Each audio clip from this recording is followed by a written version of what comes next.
Yeah, Rory Kennedy counting us down. I just did a text there from John McLean saying it's like a super special. Don't break the windscreen. Where's the key? John Millington would have a fit if we broke the windscreen this early into this show. So welcome, everybody. My name's Trevor Agnew. It's just been a hell of a weekend for me. The feedback and just really the honesty that you've come back to us with, and how you enjoyed it. And of course, it's all credit to the two guys with me here, Gordy and Rory. Not just giving their time and being very patient with me over the whole learning process, but being so honest, because when I listen back to it, there's a couple of things, and it's just a credit to the two guys. So if you want to just give a quick introduction this time rather than me read a whole eulogy about you boys. So Rory, if you want to go first. Rory Kennedy, co-driver. I'm delighted to be part of the Stage by Stage first podcast, or first rally co-driver, or sorry, let me rephrase that, first COI podcast. And we had a very enjoyable time doing it. It was very interesting and something completely new for me anyway, and delighted to be part of it, and hope it goes from strength to strength for Trevor as he goes forward with this. So anyway, here we are. We're wide open. Any questions anybody wants to ask, but only be too delighted to answer. I'm liking the hat. I haven't seen that hat the last time we were in. So is that, where was that one from? That's from China. Cowboys. Wow, okay. Good evening, chaps. Good evening, everybody. Gordon Noble here, another co-driver. Delighted to be part of Trevor's first blog here in terms of motorsport and development and a bit of tuition and performance stuff. I'm no expert in performance, but here to give my advice, guidance, and tell you a few yarns whenever we're here. Excellent. So we have the facility to see your comments. So if you're on YouTube Live, if you're on Facebook Live, feel free to let us know where you are, and anything you want to put to the guys. If we get time towards the end, we can do that. I have quite a few questions that we'll talk through. Thanks very much for those people who have already downloaded and listened to the pod. If you haven't, where have you been? That's where you'll find it. So stagebystage.com/blog, or any of the usual podcast providers, you'll get it on. Just subscribe as well, and you won't miss the next one as we go through that. How was your weekend, boys, then, on the back of that? Yeah, well, Trevor, weekends, it's a bit of a lockdown for everybody, as you know, and most of the weekends are taken up now with maybe a bit of work at home, gardening, that sort of thing, and cutting a few trees and wind bushes, and a bit of running and a bit of that sort of thing, watching a few movies, looking at a few rally videos, and most importantly of all, listening to the podcast. Excellent. My weekend has been a little bit similar, I suppose. I spent yesterday gardening, a wee bit of a wall that I've been planning to repair and build for a few weeks now. Got at that yesterday. The weather was dry enough and cool enough to get that done. Went for a bit of a cycle this morning. Did 60 odd Ks at my rate now, no sort of crest room speed, but enjoyed that. It's cool, it's dry here, and the podcast was on Friday evening here, so it's good to listen, and there's plenty of bits in it, and hopefully people find it generally useful. What sort of feedback are you guys getting? Because mine was really positive, as I said. I'm very grateful to what people have said. Yeah, well, Trevor, I got a few fellas have, sorry, Gordy, a few people who I know have texted me and so on, said, because it's such a long podcast, it's almost an hour and a half, 90 minutes, that they use it on their, when they're out running or out cycling or working out in the gym and so on. And lots of people took something from it, and some interesting comments, and it's just nice to see the spread of it, and it's nice to see the response, and like I say, it was largely positive anyway, so it's quite good. Good. Gordy? I'm similar. People have sent me a few text messages and WhatsApps that had been out exactly the same as Rory. People out walking, people out running had listened to it. Some people did 5 miles and got through half of it, so they're going to have to go and do another five again some other day to listen to the other second half. But everybody's been positive and appreciate the comments, the background, and the bit of knowledge that we tried to put over whenever we were talking about it. So fantastic news, and I think, Trevor, it helps that your podcast system is going to get better and better, and if you get people that are more able to tell their sort of story than us, so we'll see where we go. Oh, there's nothing wrong with the way you guys told your story. Rory, you were going to say something? Well, it was just something I remembered as well.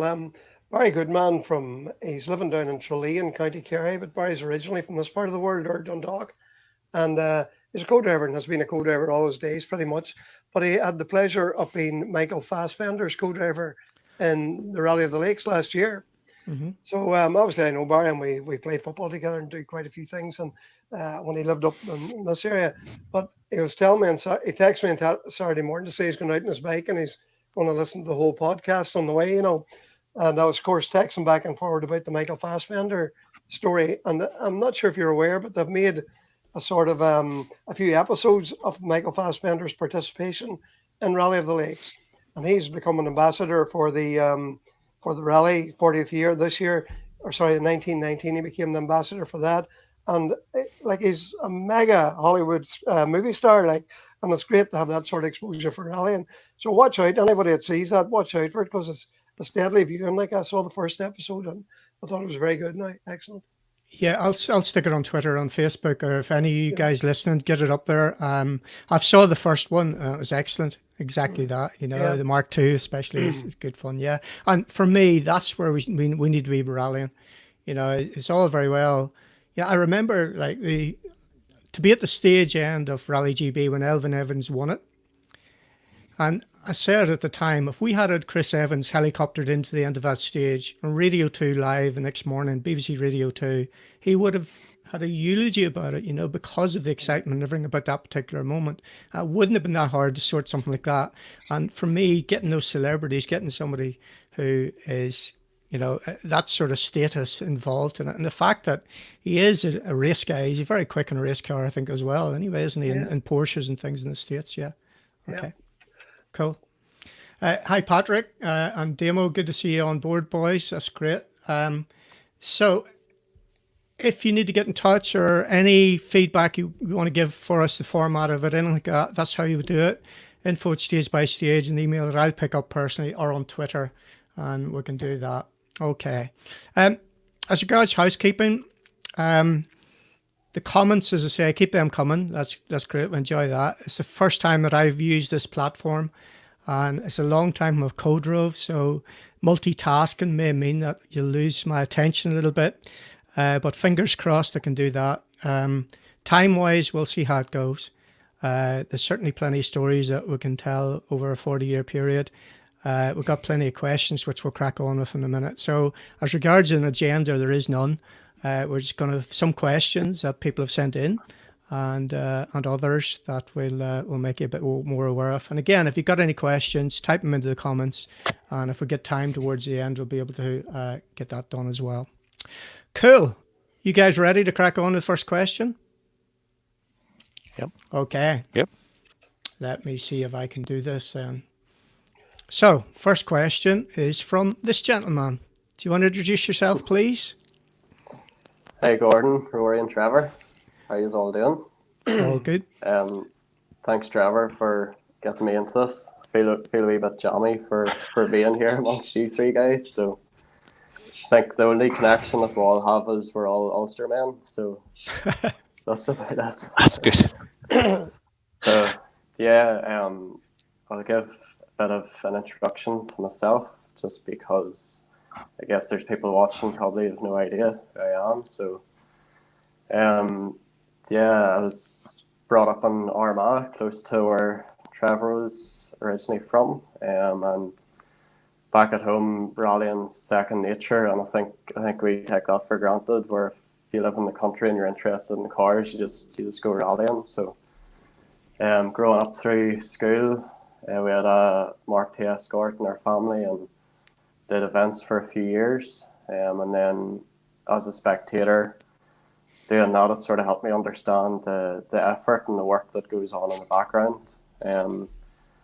For people who are rallying, that you don't just rock up on the day and have a bit of crack. There's more to it than that. So going to uni, I got involved in writing articles and got some training with Autosport. There's a few good guys in there, helped a group of us out, and from that I started a website called Rally Insight with the aim of giving rallying over here, and I guess rallying in general, a bit more coverage, and trying to share some stories. So yep, there's one I had out today. Yeah. Thanks, Trevor, for that. Bang up to date. You're on the ball. So yeah, that's a story about Motorsport Ireland's Rally Academy. Yeah, and I suppose on that, the passion and the enthusiasm that those guys have. Yeah, it's brilliant to see that in the country. And it goes back to Trevor's bread and butter as well, of trying to better yourself and maximise your potential and the abilities that you do have. And they have a great backbone of experienced mentors and tutors pushing them along. And yeah, I think Rory's one of them now as well. So yeah, it's just great to see that. Excellent. Yeah, we did talk about it on the podcast. So, and again, the positivity about it, they've sort of accepted that they need some support going forward, and some of the programs being delayed into next year is what I read quickly when I scanned it earlier on. Is that quite accurate? Yeah, I think there was another article a few days ago that they're going to keep things back to next year maybe. So yeah. Those guys are there for the benefit of today's young rally drivers and navigators, and I think whatever's best for them, they're going to do. And yeah, they have the support and the background and the experienced people to know what's best for them going forward. And I think all the members there as well, I think the tutors and coordinators see that everyone in that group is willing to push themselves on and try and get to the next level, wherever that may be. Excellent. Okay. You've got more, anything you want to come back with there, guys, Rory? Sorry, Adam, how you doing? Nice to meet you. I've never actually met you face to face before, but I've read quite a few of your articles, and always take a great interest in your articles, obviously. And I'm delighted that you're involved with the Motorsport Ireland Academy and the Billy Coleman Award drivers, and you see exactly what's going on there. Because I fully endorse that myself, and I feel that a lot of those people involved there have a lot to offer. So it's brilliant, that someone like yourself, from the media side, has recognised that or can see that, and it's great for all the people who are involved in it. Excellent. Yeah, thanks, Rory. Can I just say as well, Adam, some of your articles are all very well detailed. There's enough detailed knowledge to keep everybody going, but still it's at a level where people that don't really know the whole detail of the sort of sport can also read it. So I'm very good balance, I think, in what you write. So it's good. Well done. Keep it up. It's definitely good. I concur. And the yearbook was absolutely brilliant. Is there another yearbook? I suppose not much to write about this year. Yeah. Well, there will be a book this year, but it mightn't be exactly a yearbook. I think it'll dwell on plenty of years. It'd be 5 chapters on Gordy winning Galway. Would that be it? Gordy Exactly. Right. So you've got more than one question. So if you want to go ahead with your first one, please, that'd be great. Yes, no you remember what it was? Yeah. So, yeah, since growing up, in my years, pace notes were normal, and there wasn't any non-pace note rallies as such. But how different was it navigating on rallies before pace notes, and what were the main challenges of that? Let's go with you, Gordy, first. I suppose, if the truth be known, that's where I cut my teeth rallying. Really was from my road rally or navigation rally background, was reading maps, and I was able to carry through that skill into the other stage rallies. Now, it was very difficult around Ireland because the quality of the maps, and especially Southern Ireland, only had within half-inch maps, and even 50,000 scale maps up here. Still, it only gives you a guide. It doesn't give you much accuracy. But one of the things that I tried to contribute to the teams at that time was trying to read the actual stages from those maps. When you went to UK, they had 25,000 scale maps, which are much bigger and easier to read, and the road is reasonably accurate. So you developed a skill of trying to read the map and trying to translate that into a very basic form of sort of pace notes to give the driver guidance or advice as to what the roads were. So it was a different challenge. The big difference now with pace notes is that you get a chance to actually recce, so you know what the big hazards are or the landmarks are and that sort of stuff. Whenever those rallies were blind,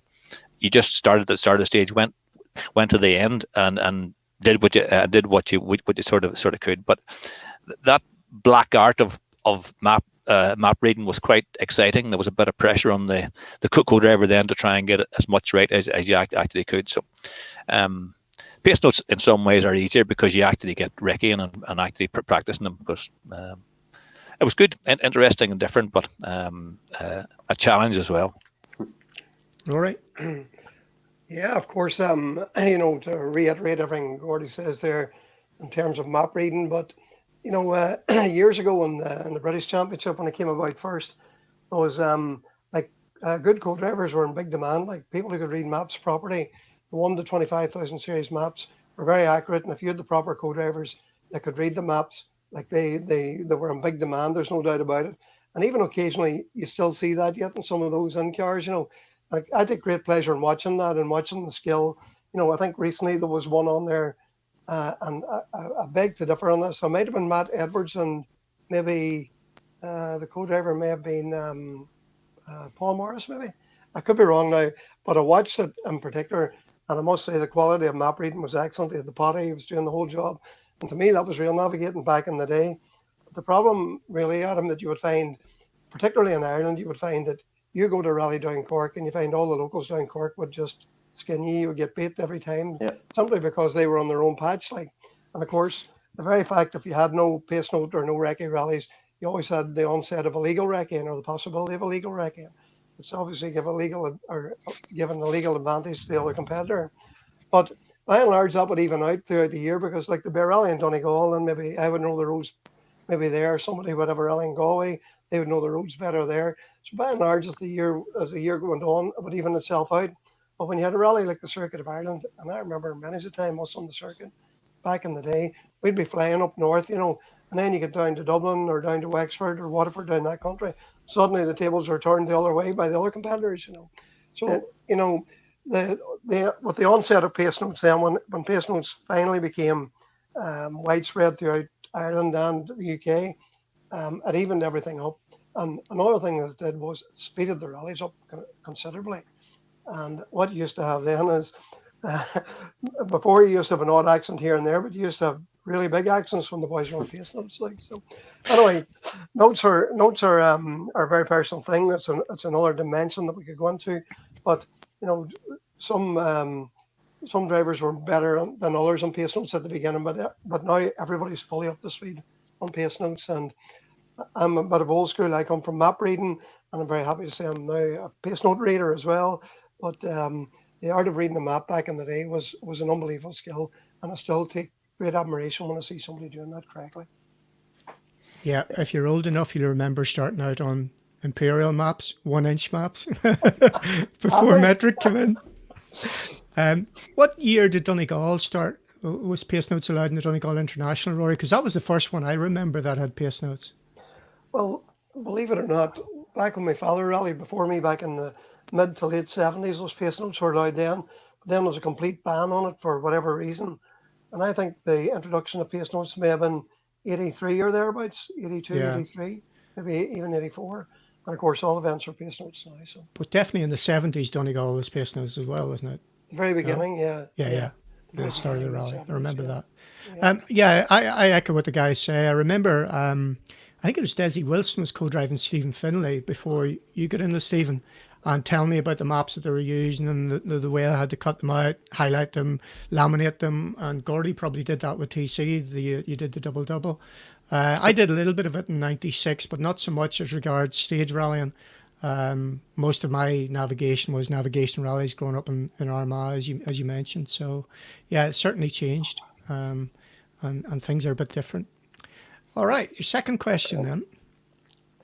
Yep.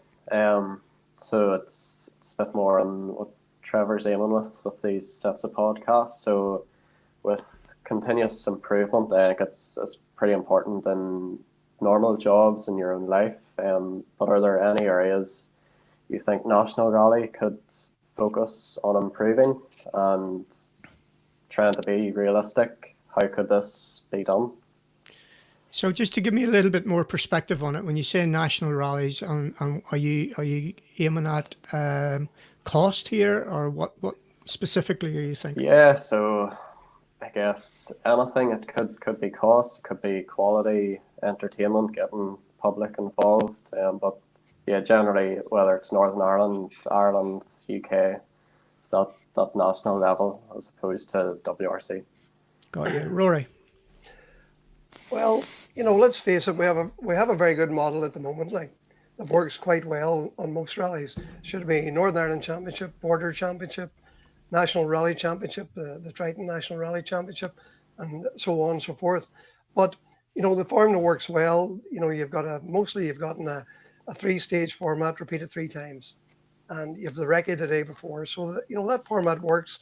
It's inexpensive in terms of rally expense, and it's almost affordable to any rally driver, even up and coming drivers. But sometimes I think that's fair enough, and that model works, and why fix it if it's not broken? But I do often think wouldn't it be great to have a few nighttime stages, and maybe have a 6-stage format done twice. And I know there's all sorts of arguments against that and all sorts of reasons for not doing that.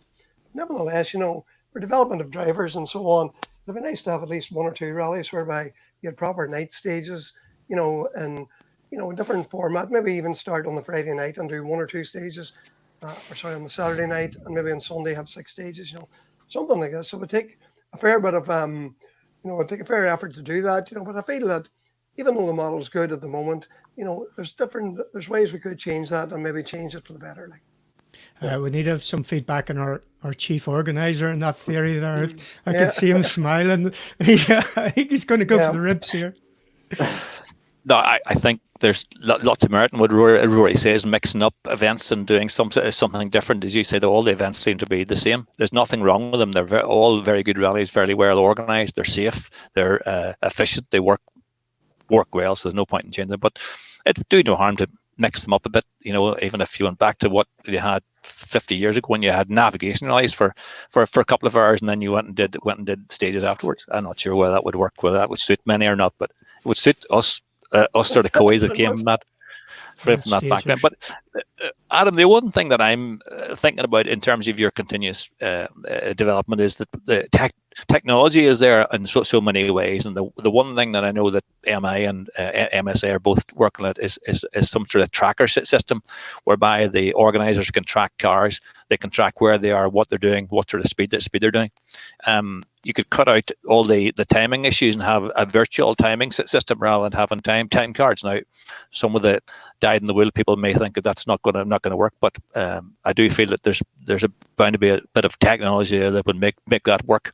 And you could cut out a few of the errors and a few of the rows that you have at the end of some rallies, and some people think that they were late into controls, late out of controls. They were 20 seconds faster on the second pass of the stage than the first, that people have notions in their head when in reality they weren't. So I think there's a bit of homework can be done on that, and something that could happen. That's one issue, but there's lots of other tweaks.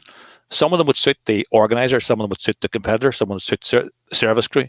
But I think the one thing that you quickly touched on, Adam, is we need to up the general exposure and the positive image that rally has in Ireland and UK, because I do think we have a very good sport.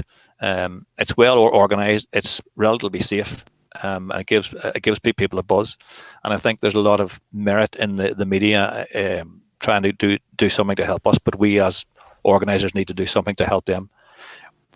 Super specials are great to put them into a town, and you get lots of people that don't normally follow the rally come and actually watch it.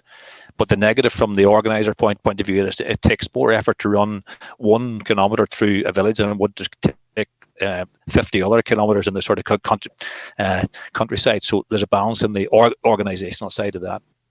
if some people would like to try and take it on, I think it would certainly reap benefits. Fair enough. I'm with you. Continuous improvement for me, it's binary. You're either moving forward or you're moving back. You know, it's that you're not staying still. So trying to find something to keep the skills and keep it moving, even for those guys at clubman level, right the way down to people starting out. I agree with it. And of course, we're starting to see a little bit more now. And Rory rightly highlighted with the academies, it's definitely a good target to aim for, and gaining the experience is the key for me, and meeting as many people, doing as many rallies. You know, I ended up, you know, carrying 50 kilos of coal to get all the money to go rallying in my day, you know, rubbing down cars for £3 on a Saturday. So you gotta really put the effort in at the early stage if you want to do the continuous improvement. But again, it's just meeting people and getting the breaks with it. Any thoughts you want to add on the back of that?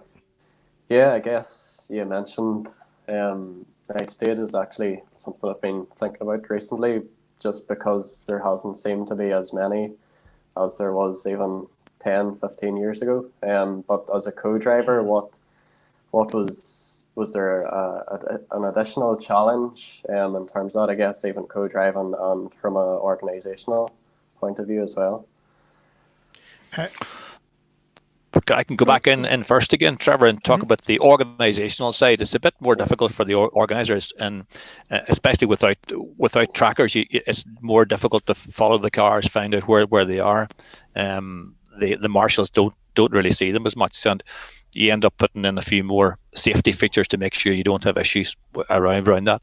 From the co-drivers' point of view, I'm sure Rory and I are the same. We were brought up on the old navigation rallies on Saturday nights with sort of maps, and we find night rallying an excellent challenge. Then it is different. You don't see I don't see as much. The spotlights don't pick out half as many features as you see in sort of daylight. So therefore, the pace notes have to be accurate and have to be delivered accurately as well. So there's a bit more onus in that, because you don't see as much that the pace notes are relied on even more heavily. But a very good driver with a good set of notes can still do the stage in a very similar time as he can in daylight. I take back to my old friend TC. Trevor Callers was brought up driving lorries at night a lot, and his nighttime skills were absolutely fantastic. There was parts of the Manx Rally when I've got to know them, and our stage times at night were the same as they were in daylight. So that was a hell of a buzz, I can assure you. Rory, go ahead. No, I think back, you know, I know I was the one that said about rallying in darkness, you know, but the Ulster Rally used to offer that quite a lot, and you know, it was a big part of the rally. Adam, you'd remember from the night stages in and around Armagh, and more recently when it was based up this part of the world. But I think it's an additional challenge, something different. You know, like I say, we have a 3-stage format done 3 times pretty much throughout the country. It works, it's fine. The organisers can deal with it. The insurance requirements, of course, are very stringent, and it lessens, if you can even lessen the risk, it seems to lessen the risk in terms of, you know, different locations for stages as well, in terms of the insurance outlook.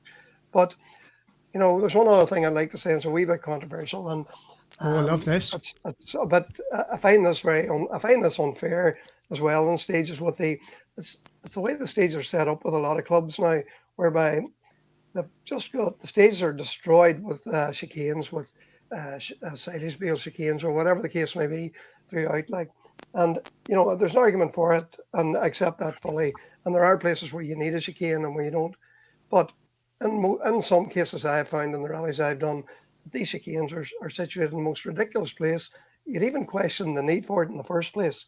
You know, if it's a method, if it's used to reduce the stage average in order not to beat the bogey, well, fair enough. But a lot of cases, people go and they put chicanes up at the most ridiculous places. And what happens is, the unfair part of this is the first, second, third, or fourth car fly through there, and every car that goes by that chicane, by and large, they open it up a wee bit, and a wee bit more, and a wee bit more. So much so that by the time car number 15, 20, 30 comes, the chicane's almost wide open, and the bales are busted, and the stage time increases. Now, this happened on the very first stage, Gordon, if you remember, in Donegal last year.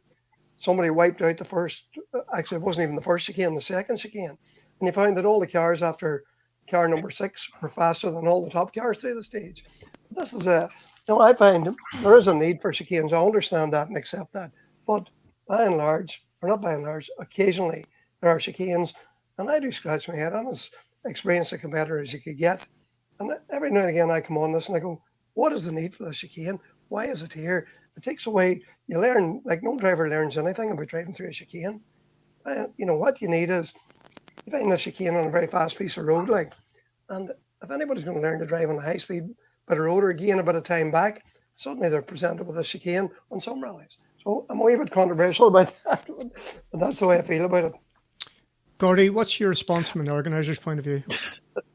Well, just going to say from the organiser's point of view, Rory, I have been there, and many years ago, whenever I was still competing, I used to question a lot of the chicanes as well. But as my organisational side became more experienced and kind of knowledgeable, I realised that there's lots of people who are doing rallies who are relative novice people who are doing these events, and you and I are old enough and wise enough to know where the dodgy places are. We need to slow down, and we need to put cautions into the notes.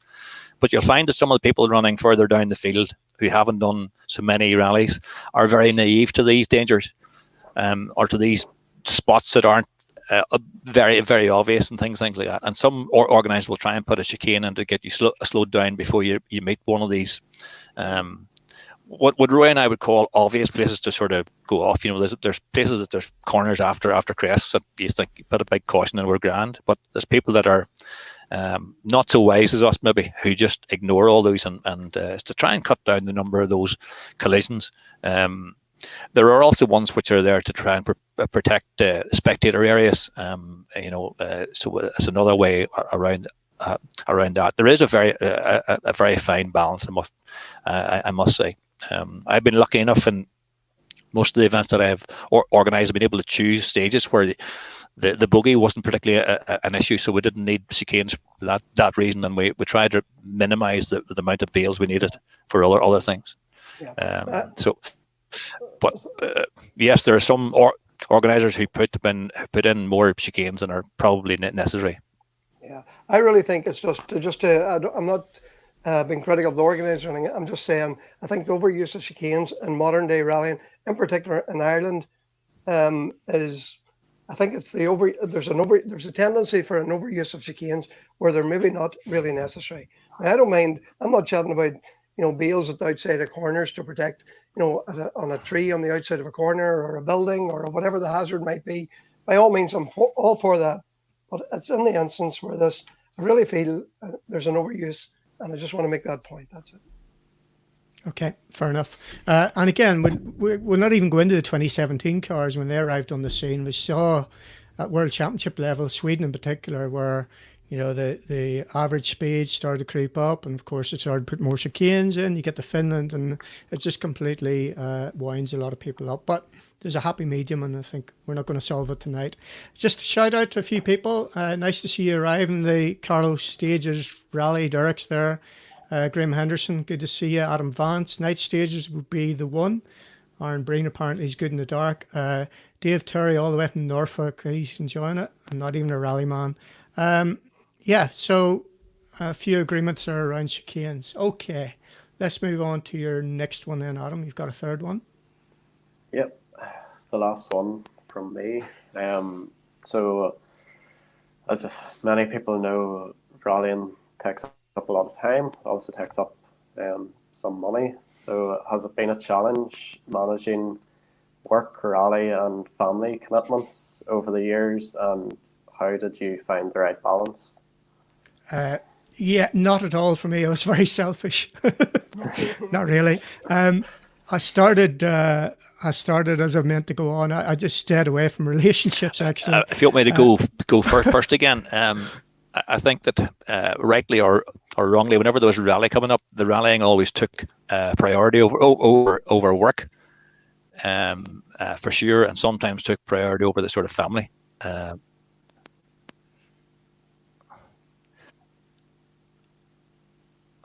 I think Gordy's gone a little bit quiet on us there. We'll come back to Gordy in a minute. Rory, do you want to take over just now? Okay, Adam, it's a very good point. And, not everybody has the flexibility in a job whereby they can take a Friday off on a fairly frequent basis to go rallying. You need a very understanding boss and even very understanding co-workers. Because essentially, if you go away from your job, somebody else has to fill in and fill that gap as well. But look, it's all about the supports, and it's all about if your family are behind you and support you, you'll find that they'll every time you go away they're wishing the best of luck and they hope that you come back with a bacon as such. Like, so really, and personally speaking, my family's always been behind me, number one supporters, and I couldn't do it without them. The business I worked in, fortunately, was my own business, and I built it up through the years.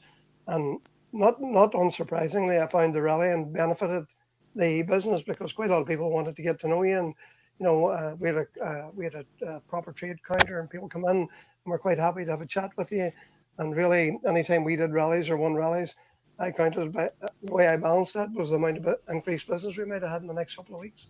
But look, not everybody has that, of course, but you need, rallying takes up a lot of time, a lot of effort, and you need the support of your family, your work if you can get it, and you just got to get that balance right if you can. Gordy, we'll try again. Is my sound back on again? I hope so. Yeah. We're good to go. I was going to say, Adam, in my case, if there was a rally coming up, the rallying certainly took a priority over most other things. Certainly, work was put to the back, and the family were lower down the sort of case. But that's probably just me as a person was keen to go and do the event to the best of my ability, to do the most I could in terms of background and preparation and so on. But I think everybody has to balance that and see where they go. You have to have an understanding wife, is that the way to put it, or one that you can convince that it's a good idea to let you out. And thankfully, mine is, so we're happy enough for that. It's quite interesting, actually. As I say, I stayed single. I didn't get married until I was 44, and I met my wife when I was at Vauxhall Day, so 2000, and she had absolutely no interest in rallying at all. And when I tried to get to a rally, she said, "I don't ask you to walk over London Bridge to come to my office to look at my computer, so why would I go to your work?" And I thought, okay, valid point. But equally, when I come back from a rally, been in Australia for 2 weeks, and she's expecting a present, I could flick it the other way and say, "Well, you didn't give me a present when you went to work." But on a more serious note, it's something clearly with these two guys in particular, over 40 years to do it. And I think Rory really hit it in the head there. And we see this a lot in all types of motorsport, not just for the longevity and the way the guys are going it, but certainly over the turmoil that has been in rally over the last year. In particular, the Donegal incident where poor Manus Kelly lost his life. Now, we've seen this more probably prevalent in road racing. I've lost a lot of good friends that way. And people outside the sport who don't understand it, or at least see it as such a tragedy, and it is, there's no doubt about it in any way. But it goes back to what Rory said. Every one of your family is your biggest supporter. Every one of them is with you. I'll never forget the finish ramp of the Ulster Rally with my mum there, my sister, my nephew, joining in and having as much delight as I had. And that's why your family's with you. That's why they're there in the same way in the dangerous times and through this tragedy it happens as well. I think it's really important just to remember that, and a lot of people don't. And it's my way of explaining to people that, of course, motorsport's dangerous, but everybody knows the risks and everybody buys into that risk. And, what would Rory Kennedy, Gordon Noble, and even me be like if we weren't able to go rally, if we were held back and told you couldn't do it? That wouldn't be a good thing. Any thoughts on that, Adam? No, that's brilliant. I think you've hit the nail on the head, and family support's definitely something people couldn't do without. So yeah, it's brilliant. Yeah, excellent. Fantastic questions. I really like the last one in particular, and just to hear the guys' responses. I say over 40 years, there's a lot of time that your family needs to be understanding. That's been brilliant, Adam. Thanks very much for that. We'll let you go now, and we'll crack on. Well done. Good work. Can you believe it? We're 40 minutes in already. Thanks, Adam. 40 minutes in already, boys. And here we go. Right, we'll go to the next question then. Okay. Get somebody else in. If you just say who you are and what you do, please. Alistair Fisher. Been lucky enough to have both Gordon and Rory in the co-driver's seat. and I sort of kept this a wee bit quiet. And I was texting both Rory yesterday, and I was speaking to Gordy yesterday evening. So I'm here to talk a bit and ask a couple of questions. It's fair that the boys didn't know you were coming on, so like That's a bit of an ambush, Trevor, is it? just a little bit, yeah. So Okay. I'm really looking forward to those questions. So, Alistair, your questions then, are they specific to any person or are they just generic? They're really just a question, I suppose. They're similar. One to Gordy and one to Rory, but it's just to get some background knowledge. I think the listeners and the viewers will be interested to hear your experiences at World Championship level. I've been very fortunate to compete on, I just looked it up this evening, 23 WRC events. I see Gordy has competed on 20 WRC events and Rory on 26. And it's just really to sort of get your perspective of how you approach the event. So just sort of starting with Gordy, I'll just pick one event out here. You competed in Rally New Zealand in 2004 alongside Niall McShea when Niall was fighting for the Production World Championship. Just really, can you explain how you prepared for the logistics from a co-driver perspective and what it was like going to compete on a rally like New Zealand? Just looking at the itinerary, there was a 48-kilometre stage in that event, and what it was like from a co-driver perspective, making the notes, preparing throughout the week, perfecting the notes, and then delivering them, on such a fast-flowing event like New Zealand. Well, so Alistair, thanks for this. We certainly weren't aware you're going to come on and ask us any of these hard questions and detailed ones, and be aware that you knew part of the answer before we even started. But New Zealand 04 with Niall was good. It was a big challenge. Him and I had only done a couple of rallies together. He had a good deal to do the Production Cup that year, so I was lucky in many ways that he had a coordinator already there to arrange the logistics of the car getting there, the mechanics getting there, organize the service area, the people, the personnel, and all that sort of stuff. And all I had to do in terms of getting there was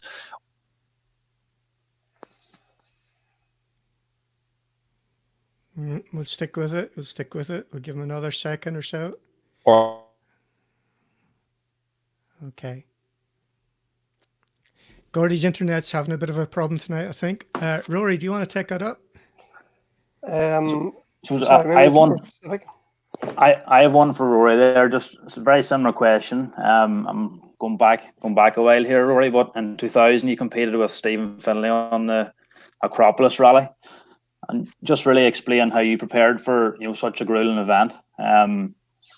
Just from a co-driver's point of view, from the recce, just with the road being so aggressive, the stages being long, the heat, and just dealing with everything a rally like the Acropolis can throw at you.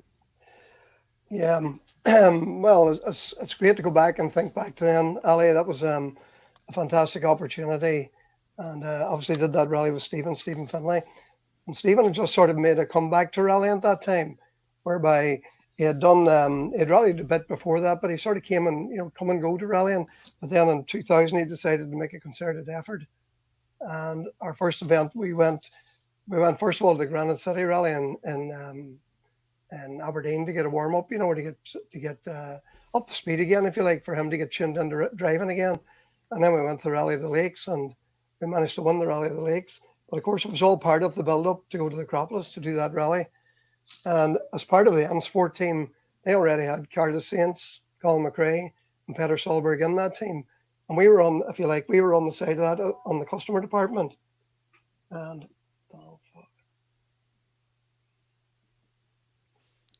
go on.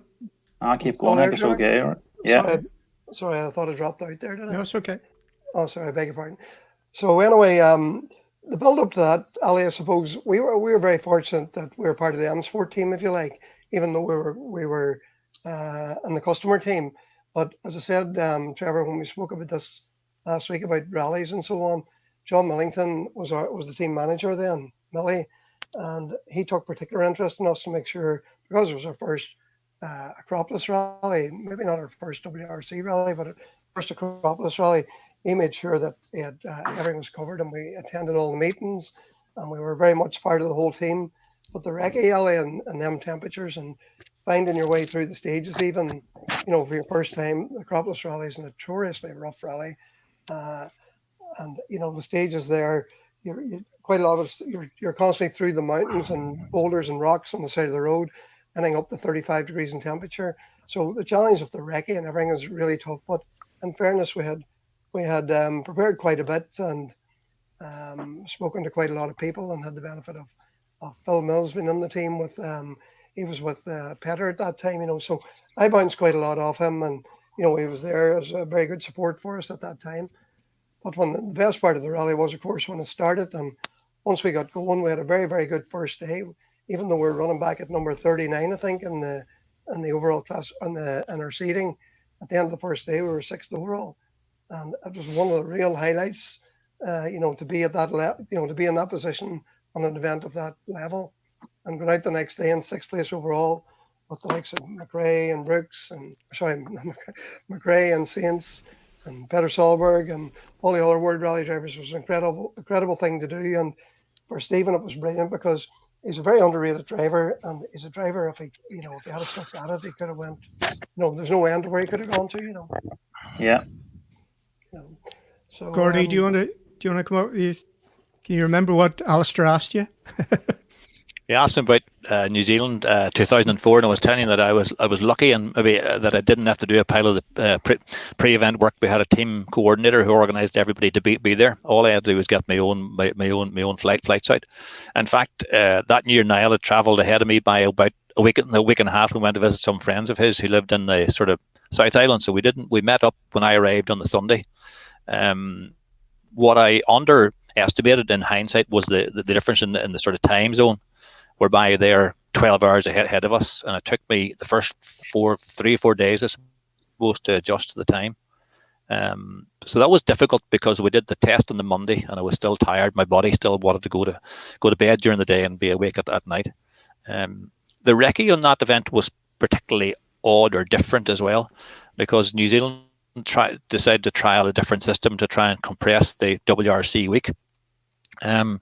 What we did was we did the first pass of the recce on the Tuesday and Wednesday. Then they had the ceremonial start and shakedown and so on Thursday. And then they had 3 almost full days rallying. But what they did was we left Auckland at about 5 a.m. on each of the mornings, drove out to the service park in our rally car. Then we got out of the rally car into the recce car and did the second pass of the recce between kind of 6 a.m. and 9 or 10 a.m. Back to the service park, and then take the rally car and do all the stages twice for the day. So it left the days incredibly long, very tiring, and something that we hadn't really expected or allowed for. There was a couple of very long stages. If anybody knows New Zealand, the roads are absolutely fantastic. Big, wide, flowing, fast roads. You're in 4th and 5th gear for kilometre after kilometre, and they're certainly aren't rough. Very, very smooth roads. We were on the Group N Subaru, which is very well suited, and nailed the car very well dialed into those particular conditions and things like that. The stage that was called Possum was the one that was 48 k's long.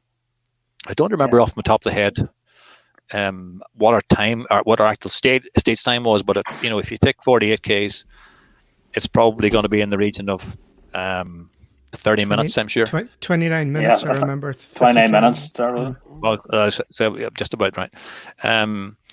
We had a bit of an issue. The temperature was quite hot in those little Group N cars. The brakes were fading badly in it. I know that from probably 2/3 of the way through towards the end, the brakes were fading a bit, and Niall was pumping away at the pedal and that sort of stuff. And I knew that we had to keep calm, keep pushing on. We couldn't relax. We were in the fight for the overall Group N lead as well. I remember catching and passing Alistair McRae, who was one of our big rivals, one of our friends as well, but one of our rivals. We caught and passed him before the stage end. And if memory serves me correct, a guy called Danny Sola, who was a Spanish driver in the mid. We finished within 1 second of him. I'm not sure we were fastest or he was fastest, but An incredible feeling of achievement to get to the end and get that done.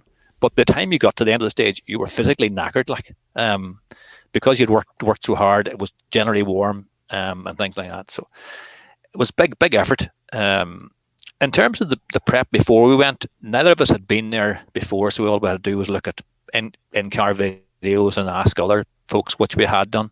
And it was definitely good. We had a big push on. And the end of the rally, actually, it was a bit of an incredible scenario because Toshi Arai beat us by two seconds for the overall group end win. So we're kind of depressed about that. I haven't rallied for 3 days to finishing second. So, but I think what people don't realise when you go to WRC events, and Ali and Rory and Trevor as well are very aware of this, is as to how long the days are, how big your concentration level has to be, especially for a recce. In the recce, you can end up doing very long hours as well. And nowadays, when you carry a camera for the actual recce, then you go back and you sit in your hotel room and review it again. It takes another few hours. So I think people need to be aware that it's not just a matter of turning up and doing 3 stages a day and then sort of going home. There's long hours, and particularly that rally where they had that odd recce system where you did the second pass on the morning.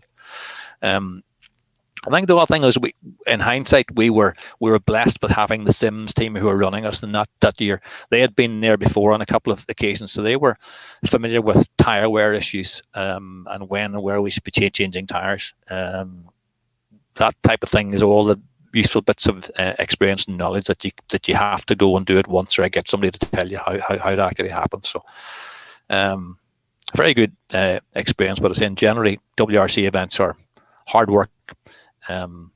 But extremely rewarding when you get it right, you know. Yeah, thanks for that, Gordy and Rory. Yeah, I don't know, Rally. They're not all made out to be these WRC rallies. There's a lot of work and a lot of effort that goes into them, I can tell you.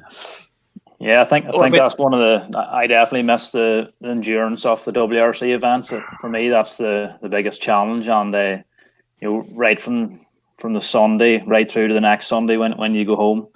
It's just for the full week, you have to be fully committed and focused. And between the test on the Monday, the 2-day recce, watching the DVD, in the evenings, and maybe getting up at 4:30 in the morning to watch the DVD in the morning before you head out to do the stages. It's a massive commitment from start to finish. And when you're on the stages, there's so much can bite you, but when it goes well, it's certainly very rewarding.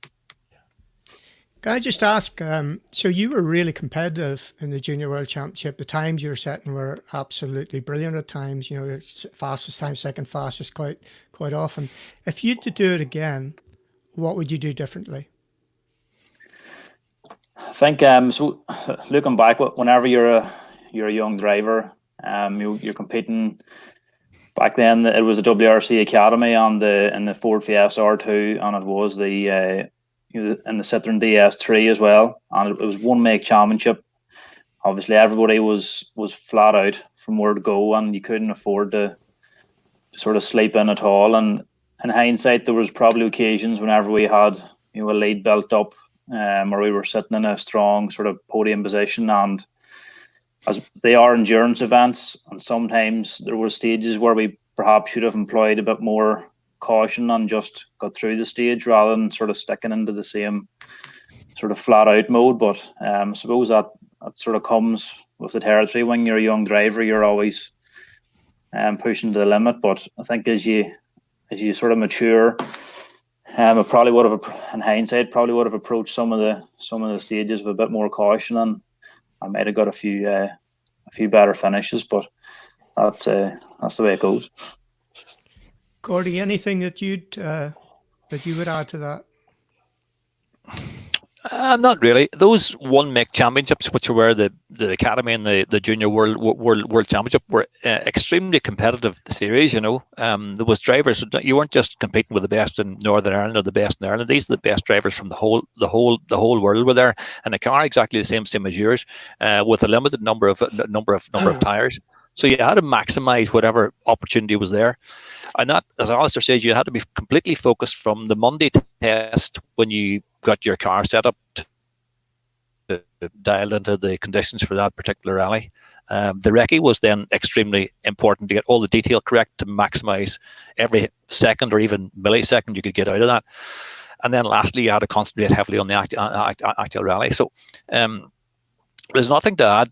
I just would tell anybody that's going to a WRC event for the first time, don't underestimate what you're taking on, and it's as Ali said, you tend as a young driver to try and push all the time, and it's hard not to do that. We're all here to be competitive, to get the best result we can, and it's sometimes hard to throttle yourself back and be conservative, not take as many chances as maybe you could have or should have. But hindsight is wonderful. If hindsight was the way we live life, would all win everything, but it doesn't work out like that. Rory, anything you want to add to that? Because you did say World Championship rallies aren't what they're set out to be. You're right. Well, they're more than what they set out to be.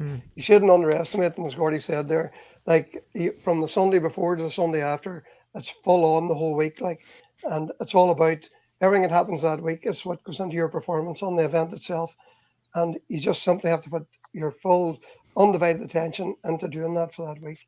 I mean, the recce and the way you write your notes, the way you tidy everything up afterwards, the DVD work, everything. It's a huge undertaking, and it's all very well if you're driving in your own team, and really you're only responsible for your own self. But if you're driving for a team, you have that pressure of performing as well and making sure you come up with the goods. So, it's a big undertaking. There's a lot of pressure. And most importantly, there's a lot of work in it for yourself. Yeah, as regards New Zealand, definitely it needs to be on the bucket list. Just an incredible rally. The roads, as everybody talks about, are superb. I suppose the best run that we had there was 2001, the Neil Weirden. In that, our season was geared for that 206 World Rally car in a private team, which is probably the best private team there. And I've told this story before, because Richard Burns was a mentor of ours, and Robert Reid and a lot of other people. But I remember actually going to Richard's hotel, and he said this before the event: if you can get anywhere near Possumbourne on this event, towards the end of it, then you'll be going some. And our approach was getting everything geared to go to New Zealand and have a cut. That was it. We went around Finland at 80%, which was the hardest thing you'd ever do, to finish 17th, just behind Marco Elaine, who was doing it his 50th birthday, I think, at the time. And so we were ready. We went to New Zealand, and we actually ran right behind Possum. First stage, we were 9th quickest, beat him. Second stage, 7th quickest, beat him. Third stage, 5th quickest, beat him. Fourth stage, ran out of fuel. And that was it. If we had got to the end of that day, I definitely think Justin Dale was actually in the helicopter watching us in that fourth stage, who had been watching every stage with us, and he said, yeah, you were definitely on it. It's like, Rory, we talked about this, you got a feeling in the car, the time's going to be good. If we weren't in the top 3, if not even fastest in that stage, I'd have been really surprised. And the year before, Tony Gardemeister got to the end of the first leg, and he got to drive a set after it, So it's just those little things. And we chose New Zealand because of the lack of competition. There's nobody there. As opposed to going to Portugal, you're going to Finland, you're going to Sweden, you're getting slaughtered because there's so many other cars there. And that's the thing that you have to take on. So it's just using your mind and using your head a little bit sometimes and picking the right rallies.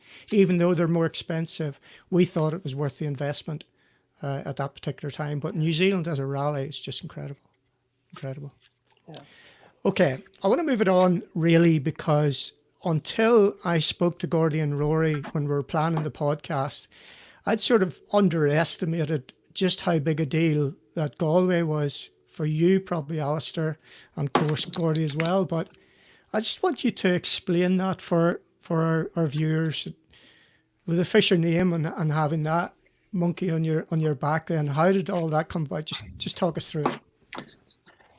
I suppose really looking back to the start of the year, we sort of got things together for Galway really only probably about 2 weeks before the event. We had a strong season in 2019 in the Irish Tarmac Championship, where we finished second overall in the championship behind Craig. I'd have to say last season the pace was really hot. Callum was going well. Craig was there. We were all sort of trying to nip at his heels, and must say, looking back at some of the events last year, Killarney for me was just awesome pace. The commitment was really big, and I really enjoyed competing at that level against Craig again. And I think he brought us all on as drivers, and he just had to be just at top performance on every stage. I suppose we had 3 second overalls behind Craig last year on events, and just looking online this evening, of up until Galway this year, was second overall on eight Irish tarmac events previous. So I was hoping to soon get the monkey off my back, so to speak, and thankfully it all came together in Galway at the start of the season. We just we got the new polo from Don Buckley Motorsport, and we completed a test the week previous. We done about 40 or 50 kilometers, and we just sort of settled into the car really well. Galway's typically an event that I've always enjoyed over the years, and I have been on the podium the last three years at it. So I generally like the changeable conditions. Just thankfully, Gordon and I got off to a good start over the first couple of stages on the event this year, and really sort of, when competitors know the importance of getting off to a good start, and thankfully we done that, and really we never looked back for the rest of the event, and thankfully we got the win. What was it like getting into the last stage? It was a bit nerve-wracking. It was the Black Road, which was probably the trickiest stage of the day. It's quite a difficult one. It's very technical. It's up over the mountain. There's a lot of changes in surface. Shiny, grippy, sort of some open sections, some quite narrow sections, and it was quite a heavy shower of rain came on before the start of the stage, and it was delayed as well. So really, Gordon and I, we just sat in the car. We didn't have the windows or the doors open, just because we didn't want the car to steam up with all the rain. And we were just I was just certainly focusing on just thinking about concentrating on the pace notes and really just getting through it. And as usual, Gordy done a top job on the notes, and we done enough. It was interesting for me then. The polo was the one that did the job for you. And then not that long afterwards, you're switching to a Fiesta. So just talk us through that. Is it a commercial thing, or is it because you feel the car's better? It was just an opportunity that presented itself, really, Trevor. I was lucky enough. I completed 2 days testing with Sport down in Cork 2 or 3 weeks before the West Cork Rally was due to take place. And again, just obviously, I'd done 3 seasons in the Fiesta, and I really felt at home in the Fiesta. This was the latest sort of generation, the new Mark II, and just got a really good feeling. And the opportunity presented itself to take the car to West Cork. But ultimately, obviously, the rally didn't go ahead. But you will see what the future holds on that front. Excellent. Gordy, anything you want to add to that, or anything that you saw, or anything you did differently on that rally? Just to add a bit more.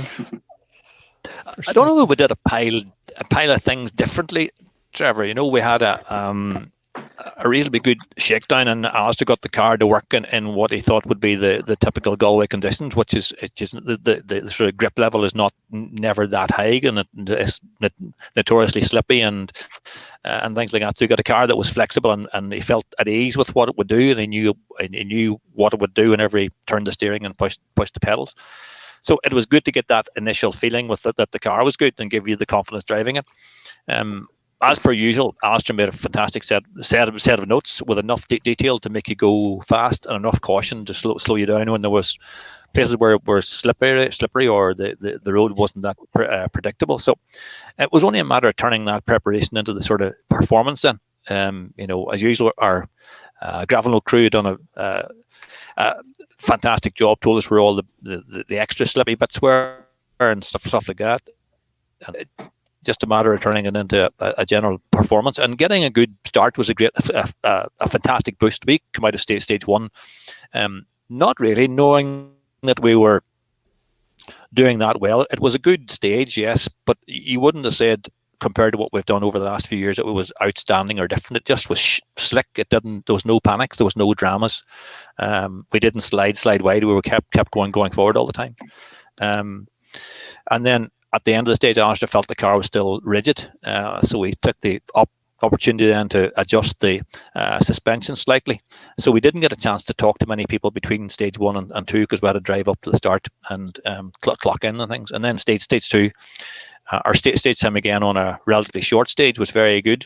And we suddenly had a 16 or 18 second lead.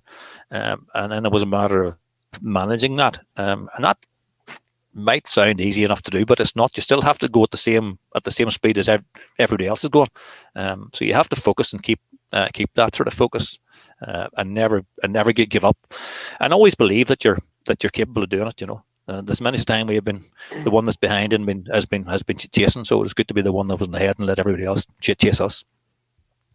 It's interesting. You mentioned Craig. I'll come back to you in a second, Rory. You mentioned Craig. And being the guy that he is, he's just 100%. He's just a top bloke.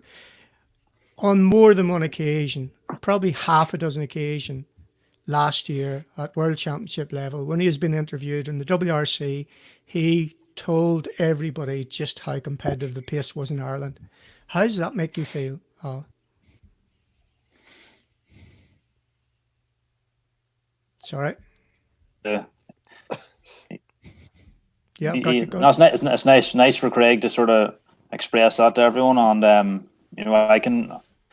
I've competed at a lot of different levels, sort of over the years. From starting out in the one make championships against the Lake of Alvin and the STs, and through the Group N into the JWRC. And I have to say, last year really was, for me, it was WRC 2, pace on Irish tarmac events. That's how sharp and how on the ball you had to be. Literally, every corner you had to be taking the maximum from it. And Gordon will vouch for that. It really was something else. And whenever we were coming to the end of 20k stages in Killarney and West Cork, and there's 1 and 2 seconds, between ourselves and Craig, that's when everybody's taking the most out of their car. And I certainly enjoyed it a lot. It sort of brought me back memories of sort of competing at the high level in the WRC, and really how sharp and how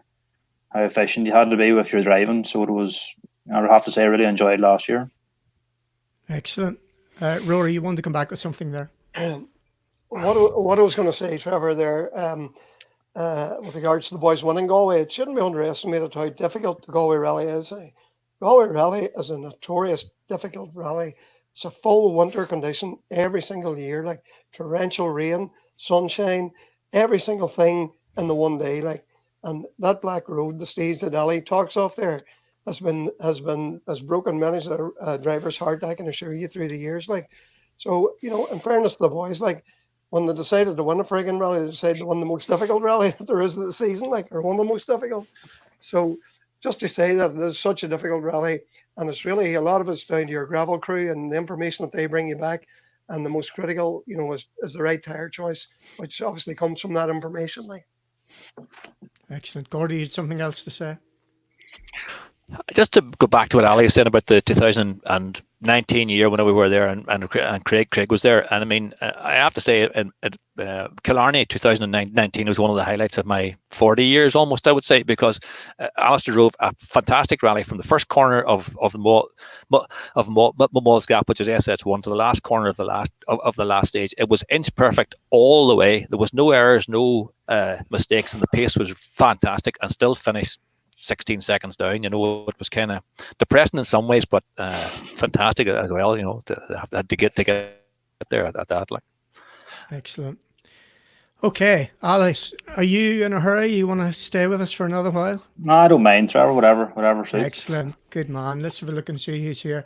Oh, Dickie Hall's here, Rory. You see? Yeah. Tony Cairns, a few old hands now. Kieran Coyle, Killian Duffy is here. He's going to watch tomorrow. Fair enough. I hope it records. That's the next stage, right?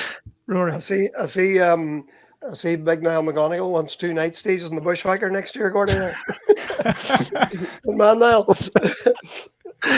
Yeah, the Bushwhacker, what a rally that is. Aye. Bloody hell. Yeah. That's just nuts, isn't it? Anybody know that, man? There's the boy. That's the king. That's it. That's the king. That's the way to do it. There was King of somebody the in that Bushwhacker. photograph. It's not a very good photograph. It's off Robbie. This is Robbie McGurk that you heard us talk about on the podcast.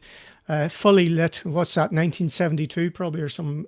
Oh, probably 82 maybe. 82. Yeah, you had to blow the lights out in that car. It's that old. Yeah, so I did have a little chat with Robbie. No surprise, and he did come up with a couple of questions for you boys. Oh, very good. So one for you, Gordy. Oh, you didn't know about these Fire ones? away. Okay, all right. Didn't know about these ones either, Trevor. This All is right, a bit okay. of a wee bit of bluff. We hadn't actually signed up for this, but try us and see what you get. All right, okay. So have a look at this, see what you think. Have you ever had a car stolen or borrowed by some friends? Yes, to that story. Bloody hell, this goes back a while. When I was at, I think I'd left Polytech and I was working in Belfast. I had a little Sunbeam, which is I wouldn't say it was my pride and sort of joy, but it was sitting in Kenny Murray's garage and it was snowing quite heavily one week whenever I was away. So Robbie and Jimmy Murray and Kenny Murray decided they would need to get out for a spin in the sort of snow. So they found this Sunbeam in the back of the shed where the frost plug had actually dropped out of it. So they went to Robbie's house and found a frost plug and a water pump and a pair of rough grip tires, brought them round, spent a few hours getting this thing started, put a jar of petrol in it, took it out and thrashed it for the whole night long. And they all took turns driving it and they left it back with the rear bumper missing. But after that, apart from that, was all right, and they had a grand night out. So that's the story about the car being stolen. I didn't know anything about it until I came home on Friday night, and I heard the story, and then went to look and realised the bumper was going off it. But I think the two boys had three boys had a grand night out. Okay. So Kennedy, where do you think we'll go with you? It's not too bad. You're getting off light here, I think. Funniest stage end you ever had, and that clearly has got to be somewhere in Tyrone. I'd have thought, the sounds of things. Well, surprisingly enough, it's not the Bushwhacker. This was the I've got a picture of it here somewhere. The Willie Loughran Memorial Rally down in Carrick-on-Suir. And Robbie and me were in a Group N car, but it was Willie John's Group N car, Group N Subaru. And we arrived at the end of the second stage, but because the car was so quiet, the timekeepers at that stage, you didn't break the beam. It was the timekeeper took your flying finish time and radioed it forward to the stop car. But he didn't see us coming, and we actually had passed the flying finish before he realised, where he hit the button, and he gave us a time of whatever it was, 3 or 4 seconds wrong. We argued with the boy, but he wouldn't give us the additional time. So that was all right. Next time around the stage, we're leading the rally, by the way, and we're coming flying down this hill line, and the yoke was sticking the full of the road everywhere, every single place. And the next thing, he starts shouting at me, blow the horn, blow the horn. And I was trying to read the notes all by night, and he was roaring, blow that fucking horn, blow the horn. To waken the timekeeper up to know that we were coming. And the two of us went across the line, and we could hardly speak for laughing. And we've just gotten that DVD off that rally there just over Christmas or in the last couple of months there. And it's almost unbelievable bit of crack ever to watch. I must put it up sometime. So that was it, Robbie. But as you were saying on the podcast, you know, the clubman stuff and those rallies you did with Robbie was just mighty. The crack is mighty. Like. That's just about. For goodness sake, it was such a bit of fun that was. And thankfully, we went on to win the rally as well. We won the rally in a Group N car, and there was World Rally cars and all behind us. Amazing. Okay. Yeah. Right. Well, let's get some more questions up, boys. So that's Robbie's. Who will we go to now? Roy Dempster, I think. So, Roy Dempster's got a really good question, and it'll be good to all four of us can talk on this. So, which driver should have made it, but didn't for whatever reason?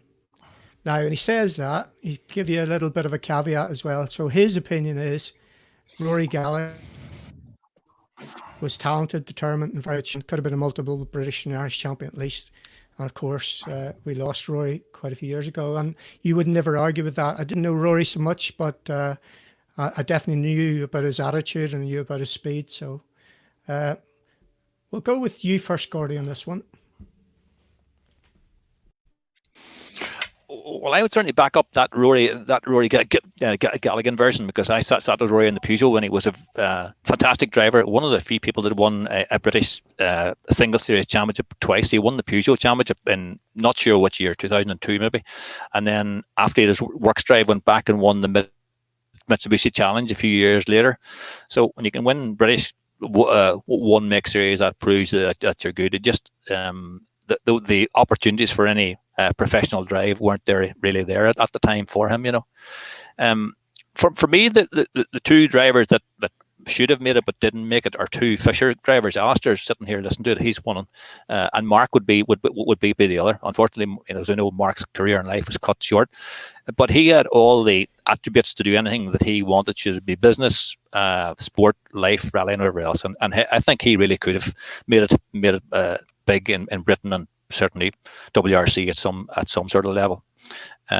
Alistair, again, I mean, if you go back to his JWRC and his Fiesta series way back whenever he was starting out against the Craig Beans and Elfyn Evans and so on, and Alistair was always competitive with those guys at that time, and it's just a series of luck and engine blow-ups and that sort of stuff that he never won any of those particular championships, and then the door didn't open for him, or somebody else got there slightly ahead of him. I mean, Alistair has got all those attributes that he needs. He has the speed, is the ability, and determination, and all the other things that he needs to make it. But it hasn't happened for him now, and I don't know that he's looking towards that. He's now got I kind of sense a wife. But the other one that you just mentioned about is Robbie McGurk. I mean, McGurk's got the speed. He's got the personality to liven up any room, party, or whatever else you want. So that could have done it. And I believe, not knowing the detail of this story, of course, but Robbie got to the final of Ford Find a Rally Driver, or something that was called way back in the mid 80s. A trial series of, and the story is I know it was that Robbie was the fastest driver, escorts or something like that. The guy was doing the sort of judging that day, and Robbie still wouldn't be top of his, or sorry, John Taylor wouldn't be top of Robbie's Christmas card list. Is that the way to put it? Mark Lovell eventually won that series, and he got quite a number of professional drives out of it. So that's my take on that off the top of my head, you know. Okay, Mr. Kennedy. Well, there's one outstanding driver who never really made it in my mind was Stephen Finlay, and there's quite a few reasons for this. First and foremost, Stephen was a very natural, talented driver, and he was around at the same time, if you like, as Colin McRae and them. And on many an occasion, them boys, when they went at it, there was never that huge difference between them in terms of the stage times. But for Stephen, it was a bit sporadic, because I think, and I'm sure he wouldn't mind me saying this at this stage, but Stephen's father died young, and really Stephen took over the business at a very young age and suddenly found himself with huge bit of responsibility. And on account of that, he couldn't dedicate or devote enough time to rallying as such, which meant that he only sporadic appearances. He might have done the British Championship one or two times, or seriously maybe only have done it 1 year in the Michelin pilot cars. But Stephen, to me, was one of them drivers who had incredible natural ability.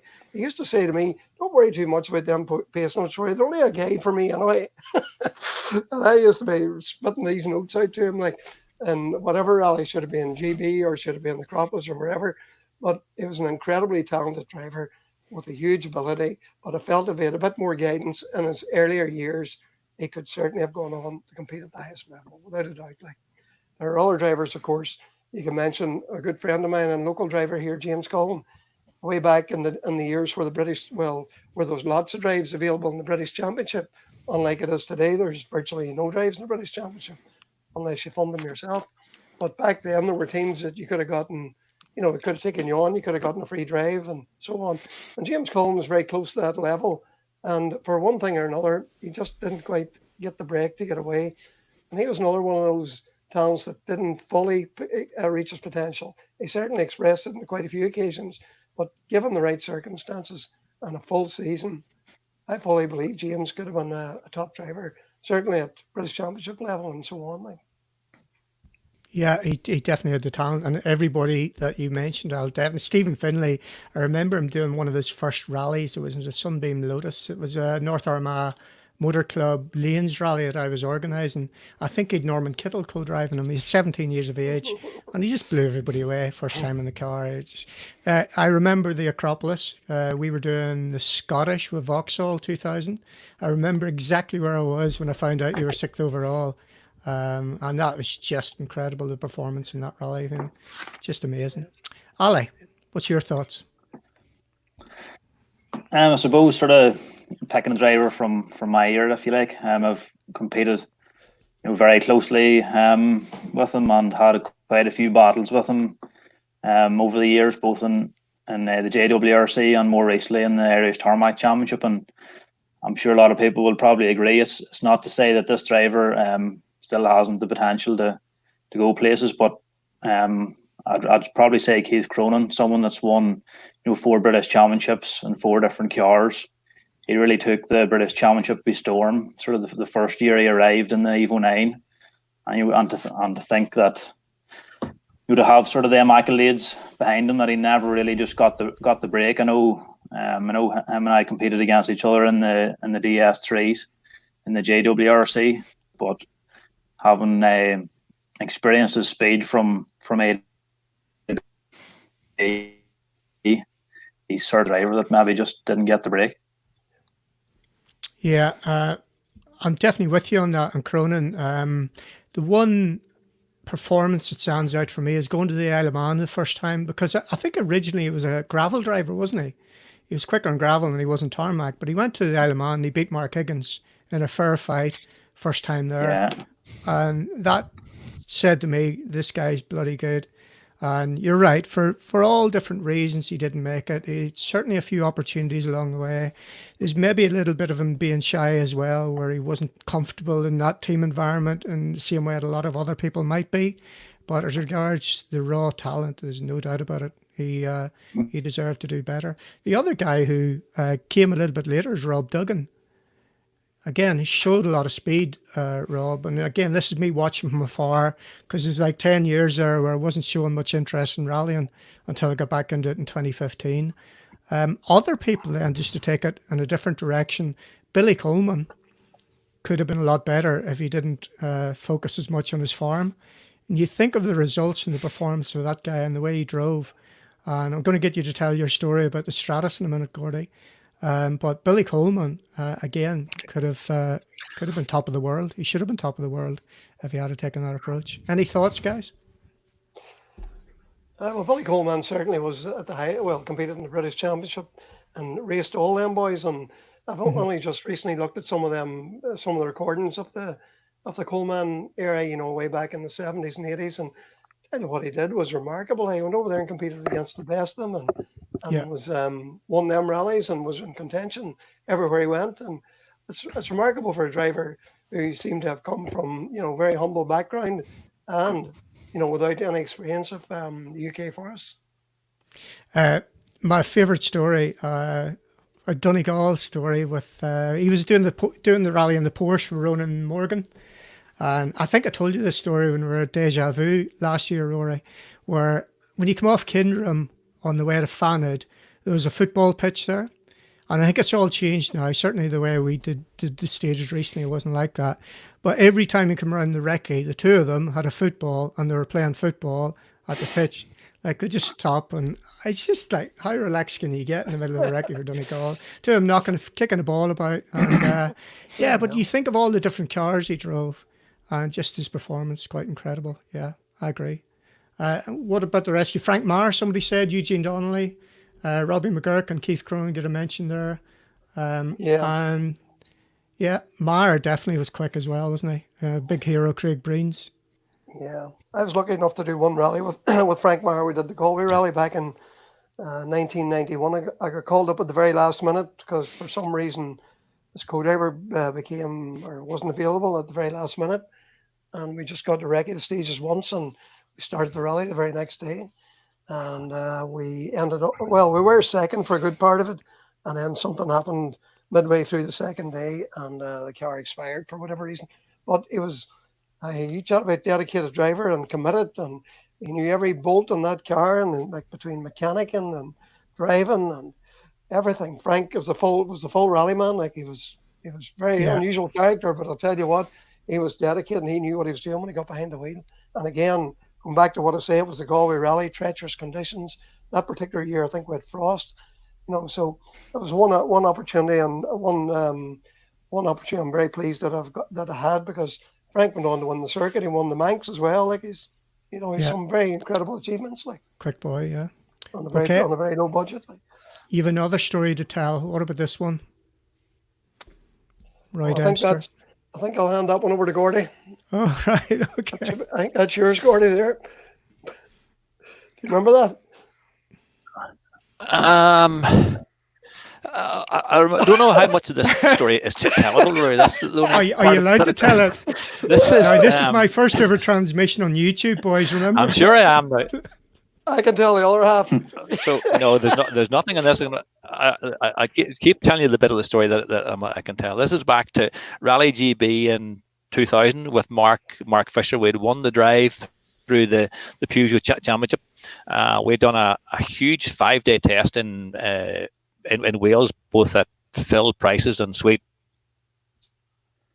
Lamb. This car was the business. So we were one of the I'm not sure. I have to work out which night of the week is which here, but it probably was Wednesday night of Rally GB week, with ceremonial start. Thursday night would make sense, yes. But we were in Phil Price's doing a last minute test, because this rally car, the one we had on the test didn't seem like the one that came a couple of days before the actual event. So he was trying to get everything dialed out or dialed in, and Jerry was there trying to help him. But it was Richard Studley's motorsport ball was on. So I was in my black tie at the ball with Bertie, and I think Rory might have been at the ball as well, but at a different table. But we were in the middle of the dinner, my phone rang, and turned around there was at the middle of the dinner, my phone rang, and this is mobile phone. Turned around, like it was Mark, and I thought, wonder why he's ringing me now. So I answered the call, and I went outside and listened to him, but he had rolled. Of a panic going in prices. Then there was these half a dozen French mechanics who all they wanted to do was put the whole thing into the trailer and take it home and give up. But of course, Mark being Mark and Jerry being Jerry were having absolutely none of it.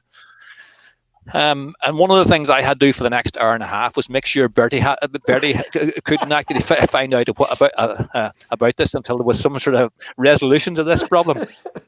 But somebody in Prices then found a garage within a few miles. Like some guy at some sort of workshop to drag the car off down there, and at 10 o'clock or 11 o'clock at night, they began stripping it and building it again. And they stayed there in Wales until well after dawn on Thursday morning, getting the car fixed. These French guys, as I say, they were just going to pack it all up and go home. But with the tenacity of Mark and Jerry, that wasn't going to happen.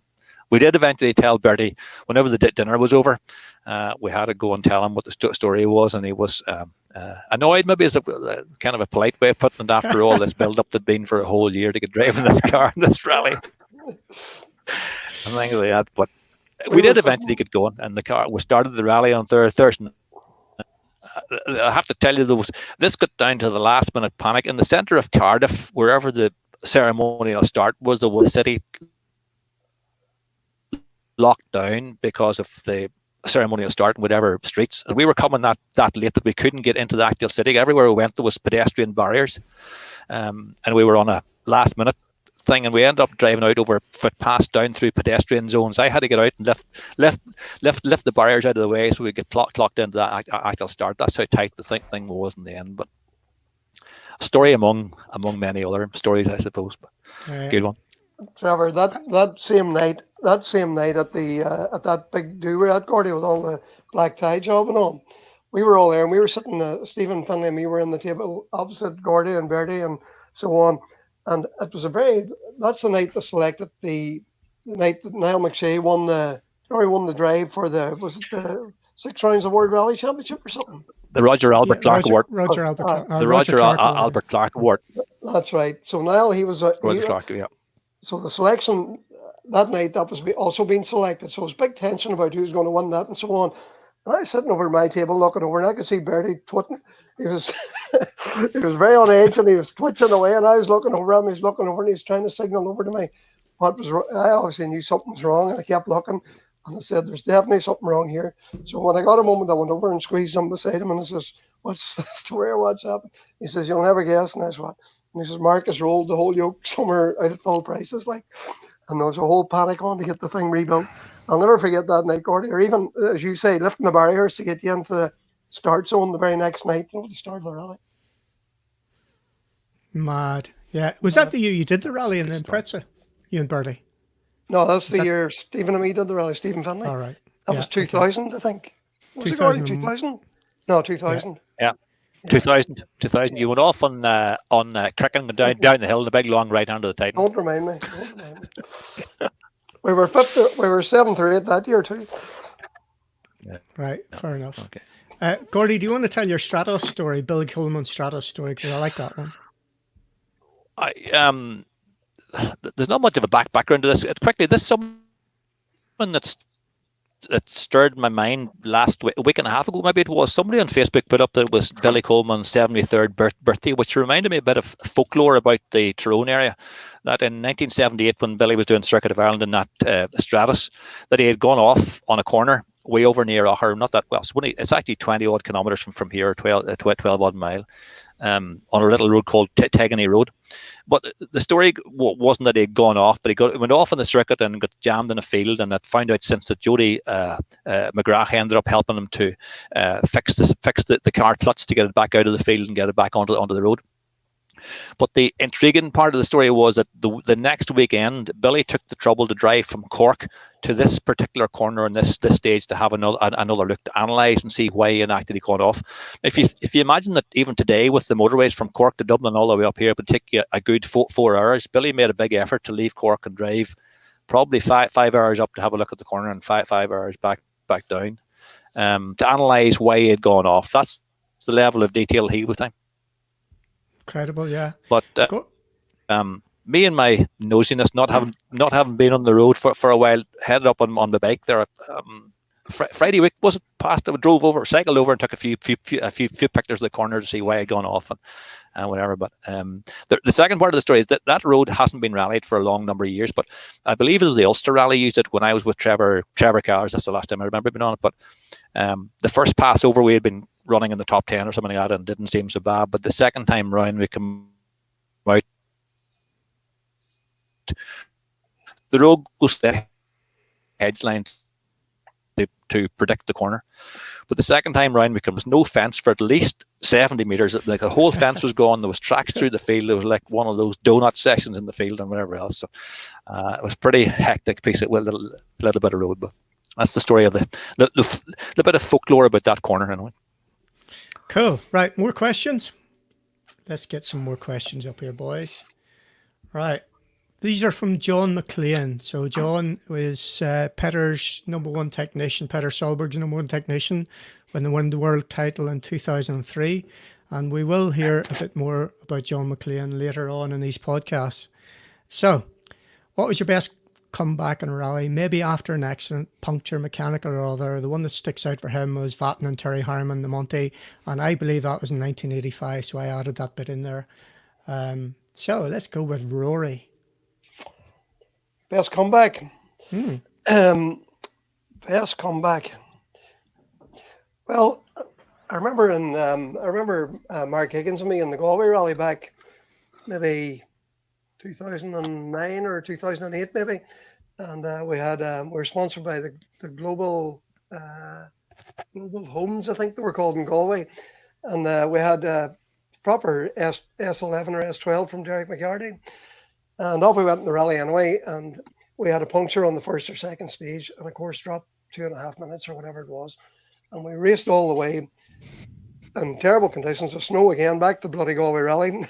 Snow and rain and all sorts of stuff, a 2-day rally. And on the last stage, we were 2.5 seconds behind Tim McNulty. And we knew we were going to, well, I knew we were going to win, and I felt Mark knew we were going to win as well. But Tim knew it was going to be very difficult to hold us off. But anyway, we went through that stage like no man's business, if you like, and really committed.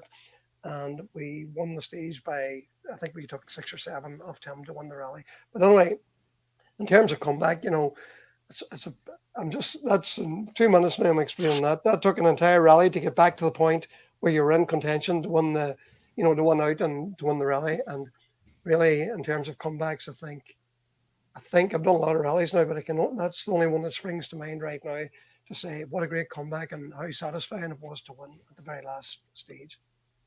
Excellent. Okay.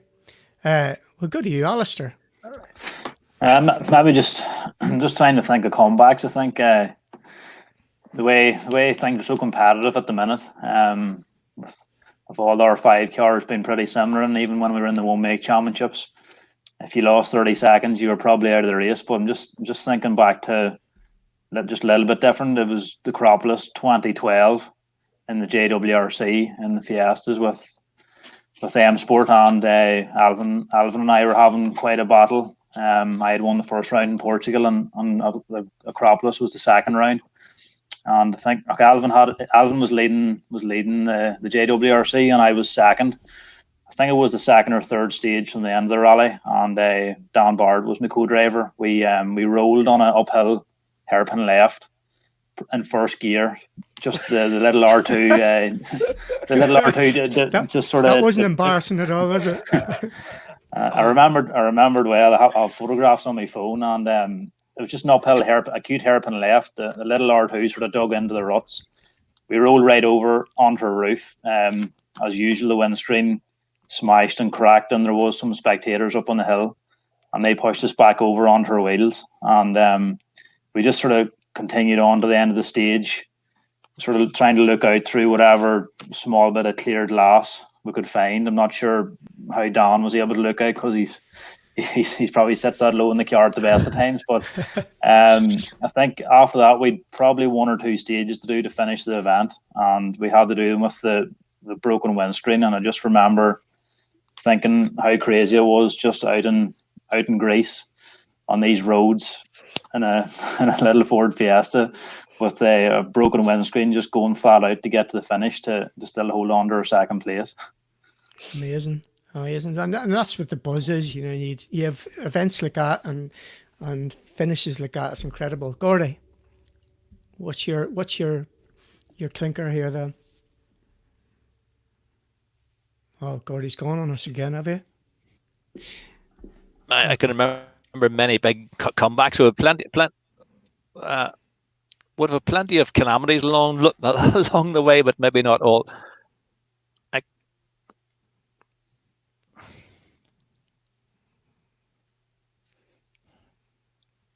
Okay, we'll come back to Gordy in a second. Right, I'll tell you mine, because I can't remember. It must have been 92, 91 or 92. Now, bearing in mind that John McLean asked this question, and John McLean was running the car. It was me co-driving Willie John Dolan, and it was in Kilkenny. I'm sure it was Kilkenny. Now, was there a rally in Kilkenny, Rory? Can you remember? Was it Kilkenny Stages or? Well, there's quite a few rallies around that part. It's not the Stone Throwers or the Ravens Rock. It might have been Carlo. Yeah. Anyway, it was that type of rally anyway. So they couldn't get the car to run cleanly. So there was a misfire on it, and they kept the car. Bottom line was I had to go down to the start, and we were the last car over the ramp. A little bit of creative co-driving as well to get the time. So off we went in the first road section. You know where we're going here. First road section, then I'd passed a few people on the way.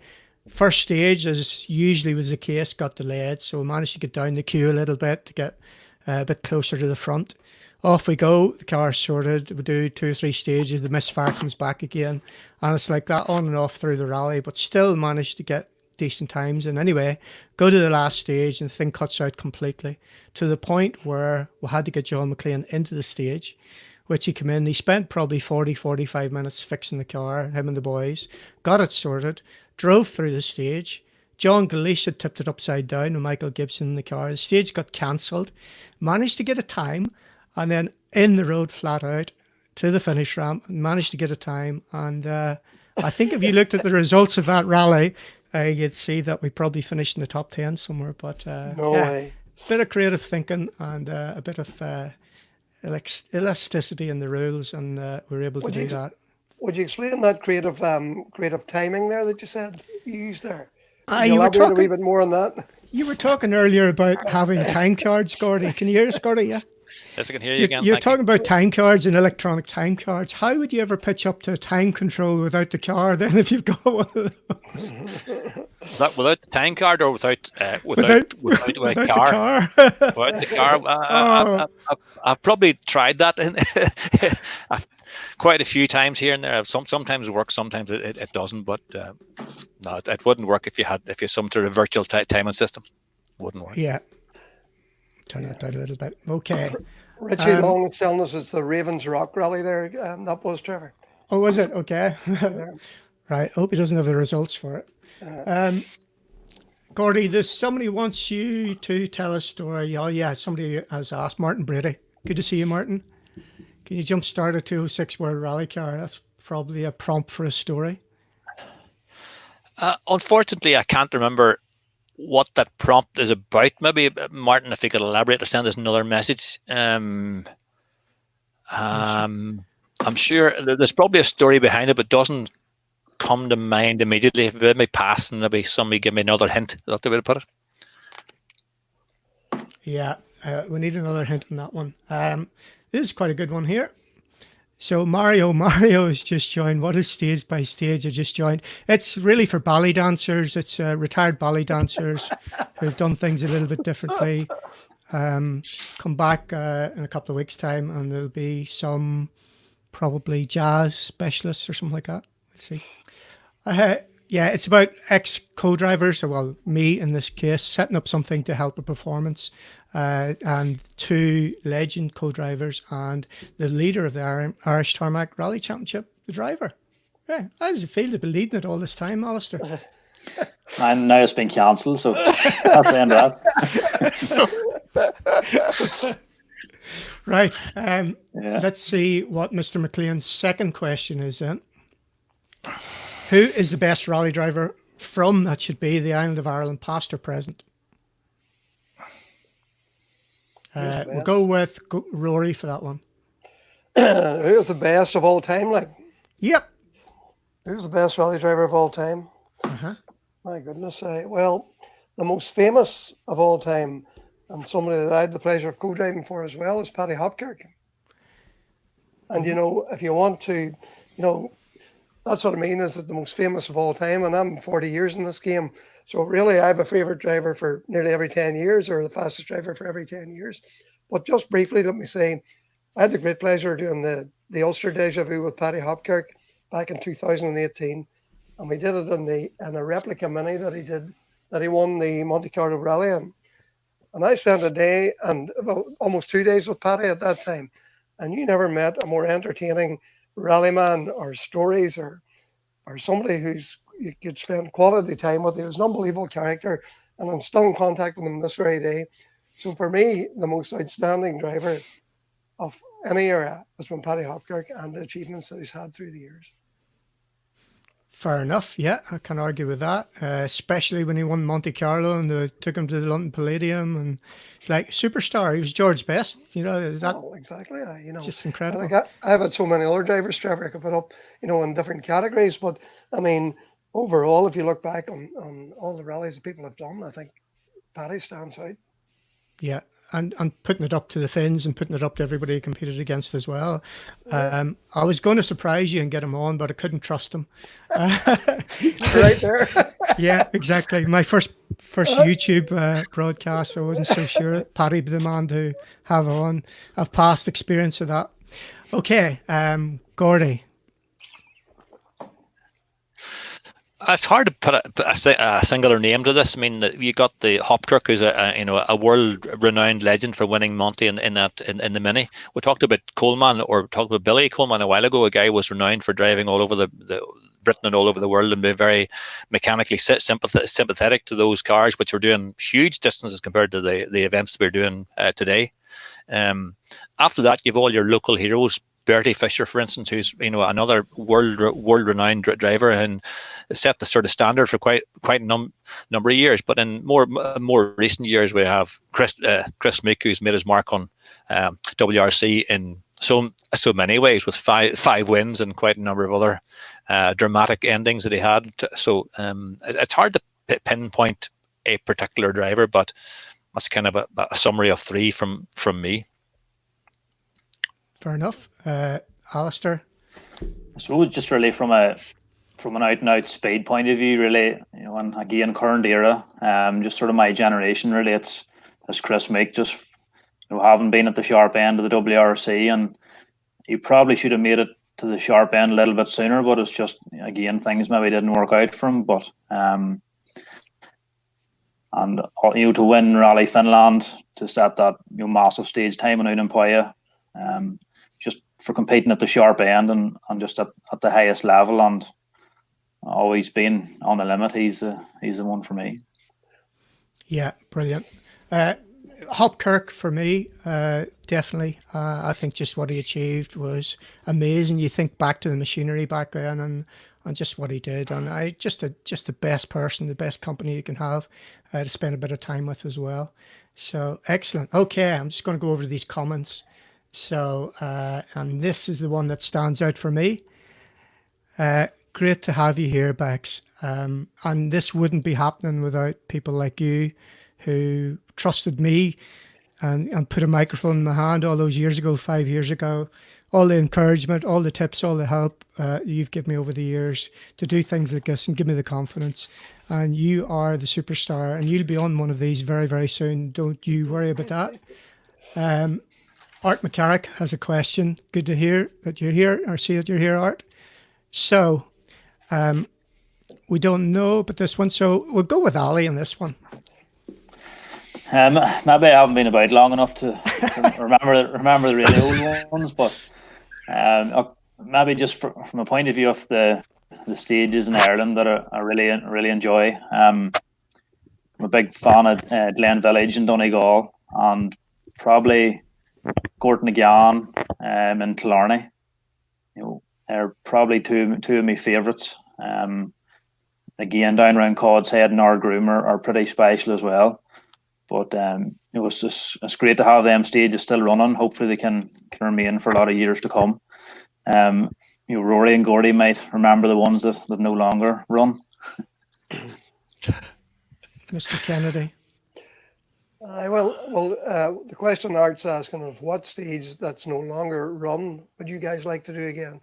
Well, yeah. Trevor, Gordy, I'm sure will remember on the older circuits, we used to do Sally Gap, and then we used to go straight across the road in that wee village, Lara, and we used to do Arcavana. Yeah. And Arcavana was 20 mile, and I think Sally Gap, I'm not quite sure.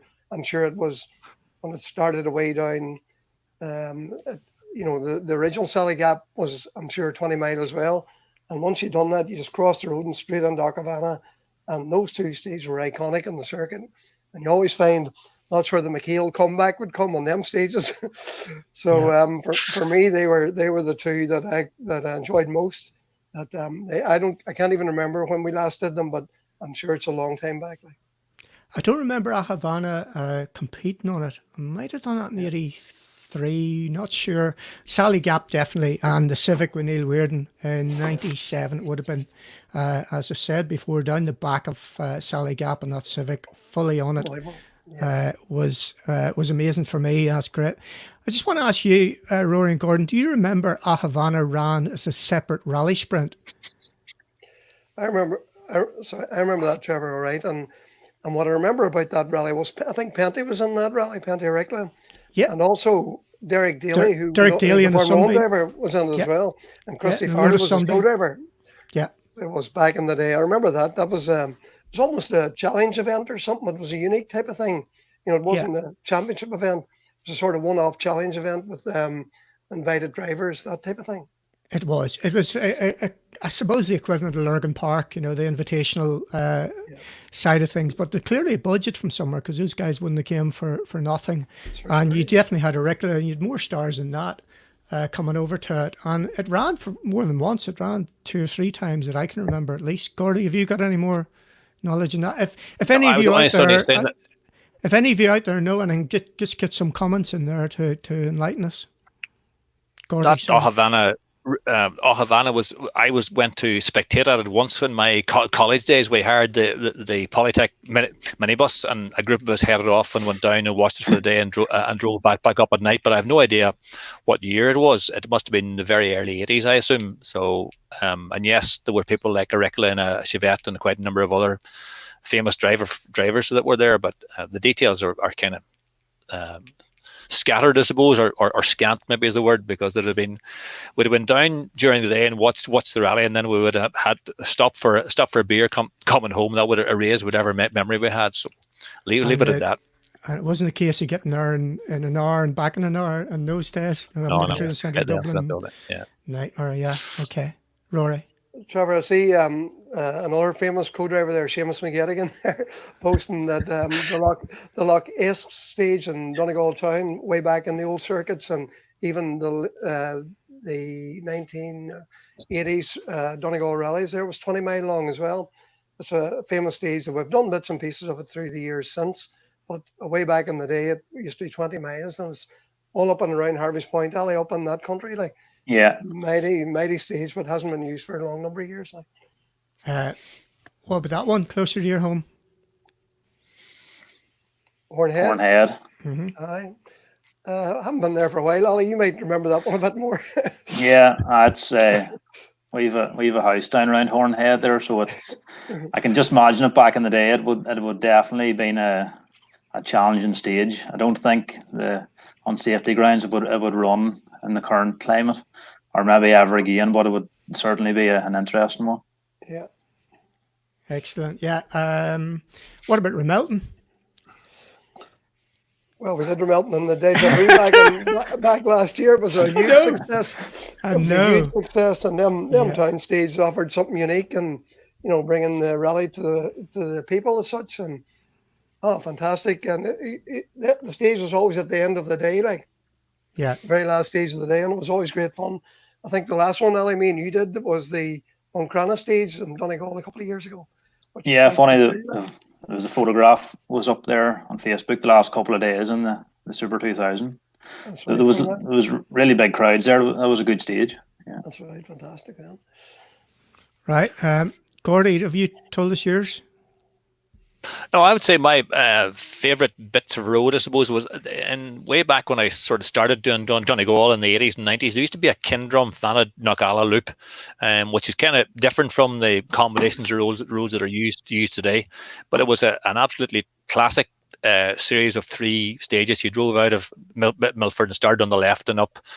I don't know the road names, Rory will tell me, but versions of the current Fanad stage was called Kindrum, and then Fanad was what we still call the eastern bit of Fanad into Portsalon, and then Knockalla using quite a lot more of the sort of fast coastal road, so that loop of 3 was an absolute, to me, a classic loop of 3 stages. But the Ardgroom Cod's Head loop, that Killarney loop, is another fantastic series of roads that you can link in together, because it's corner after corner and crest after crest, and a fantastic challenge, and the satisfaction level whenever you get it right is really amazing, Yeah.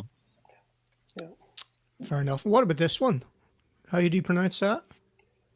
You call that Bohira. That's a little stage, probably only 5 km 7 or 8 km from my house. So I would actually cycle it on a fairly regular basis. It's been used on the Ulster quite a number of years, but there's no particular dramatic landmarks or big houses or that sort of stuff on it. It's just a road directly north of Omagh. Again, a good challenge, but doesn't I know Adam, maybe he's not that far away there, but it doesn't stand out for me just because, okay, it's local. So that's the only reason it would ever stand out. I was only getting you to pronounce it. Here's our ace mechanic, Jody McGrath. And he remembers McHale, an old battered Mark 1 Escort. McHale in the Mintex rally and said it was Mark 2 Escort it was then, wasn't it?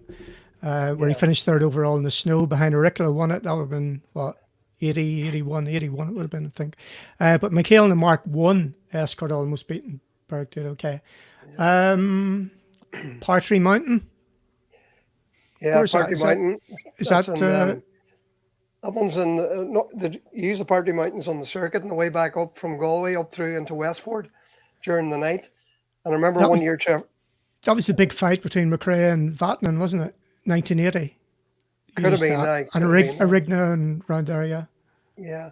But I remember particularly on the Partry Mountains, that one year we were racing, I think Andrew Nesbitt, ourselves, Austin McHale, no doubt, Frank Maher, we were all racing.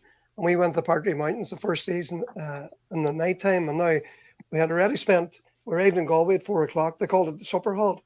So we stopped in Galway from 4 until about 9. And then we left there at 9 o'clock and headed out into Connemara and up the Partry Mountains. And we rallied there. I'm sure it must have been 11 o'clock at night. We started the first stage through the Partry Mountains. And just when the timekeeper went 5, 4, 3, 2, 1, go, Bertie, he put on the main beam, to light up the spotlights. And every light totally fused out. We only had side lights, and we drive the entire stage holding the stock as if you're flashing the lights, to go through the entire stage. I have such a anyway, needless to say, we lost a bag of time or lost a fortune of time. That's my memory of the Partry Mountains. Good question, Roy. Thanks for that one. A good suggestion, I should say. Right, let's go back to the questions. This has turned into a Circuit of Ireland. We're 2 hours in, boys. Incredible. Gordy, have you had any food delivered yet? Not yet, but it's all right. I'll wait. Crack's good here, so I'm happy enough staying. I can assure you. Right. This one's a little bit different. Okay, I think John McLean might have had a Guinness or two when he come up with this one. So, what's your favourite pudding? Gordon. Bloody hell. Probably some nice rhubarb tart with some custard cooked by the boss here, my wife. That's probably the best, I would say. I thought it was quite a good question when you're getting a bit hungry. Alistair. Just nice wee slice of pavlova there. Lad Ali. How small a slice there? It's got to be a big one. A proper wedge. Yeah. Rory? Oh, apple tart and custard for me. Really? Number one every time. Tart hot, custard hot?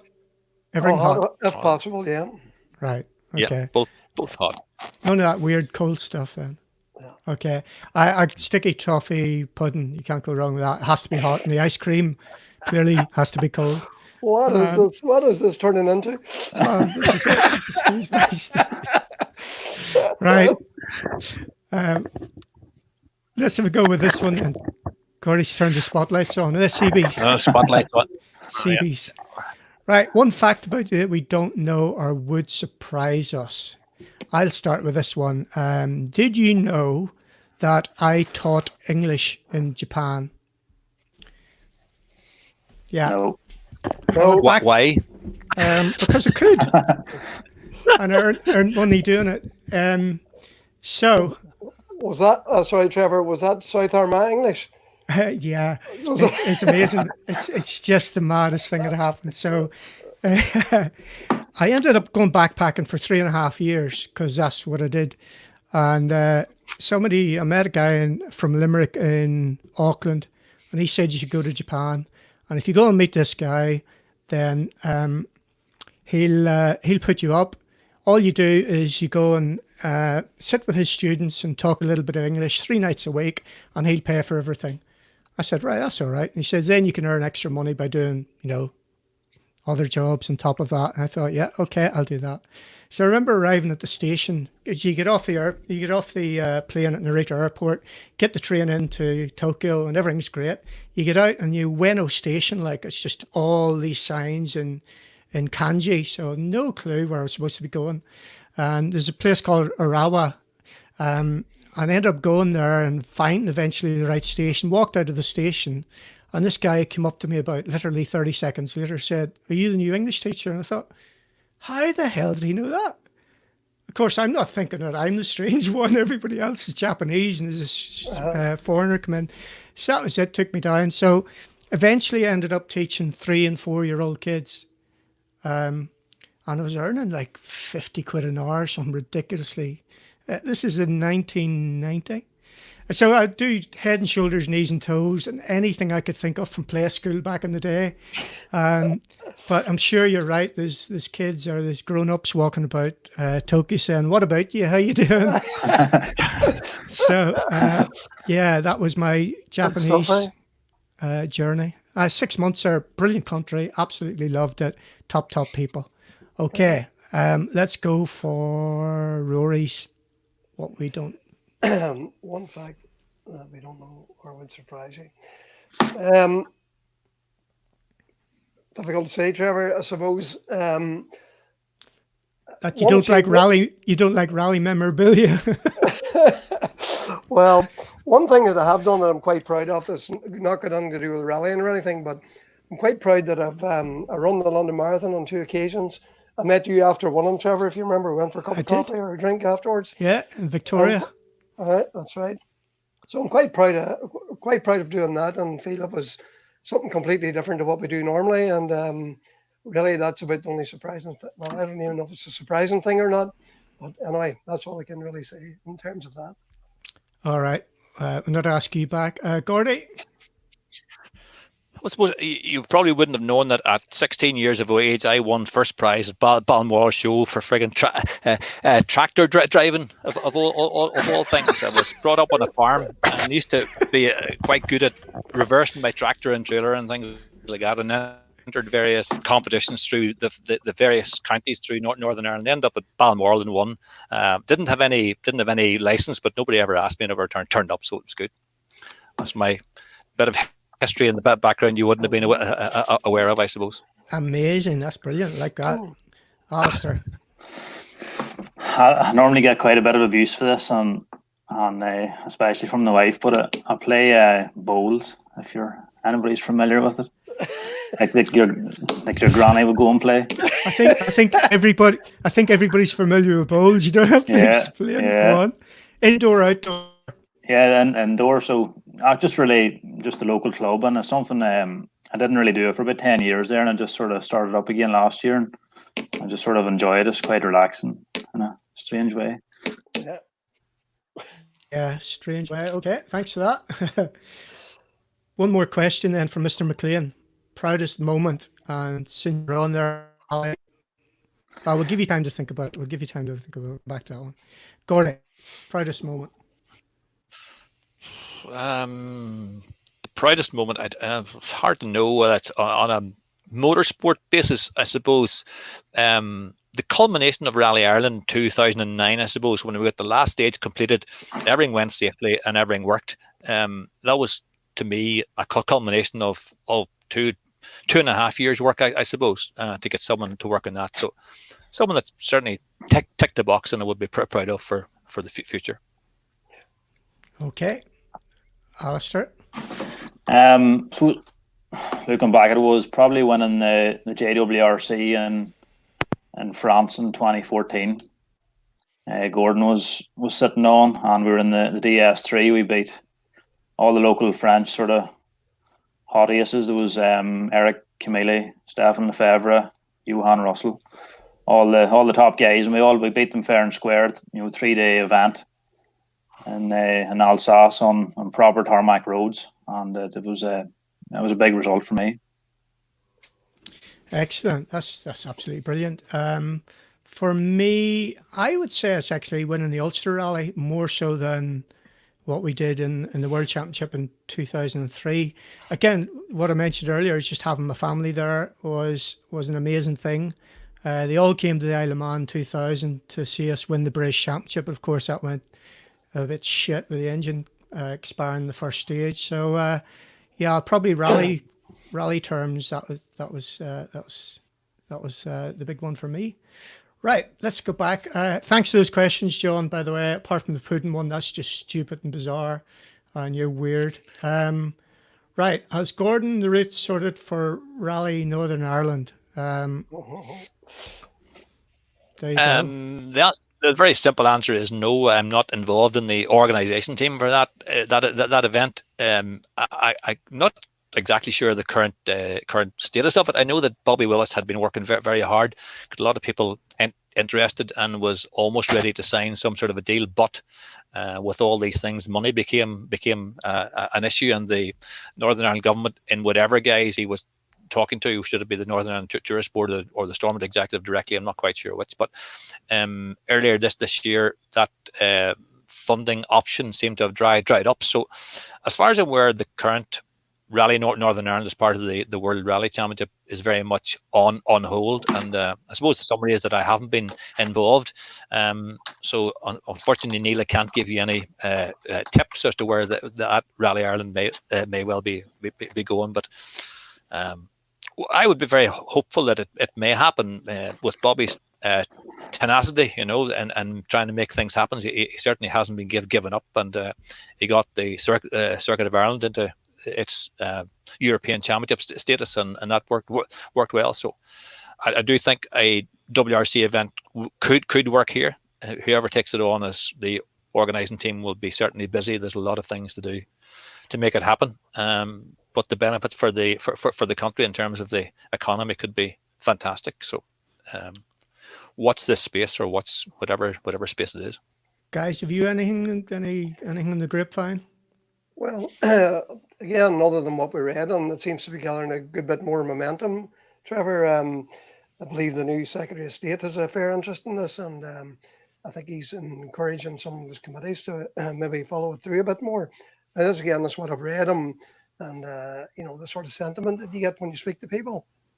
But it seems to have a bit more momentum, when it's early days, and we're chatting about late 2021. So, there's good chance, or it seems to be always there, it's not going away. So I'd be quite confident something might come out of this.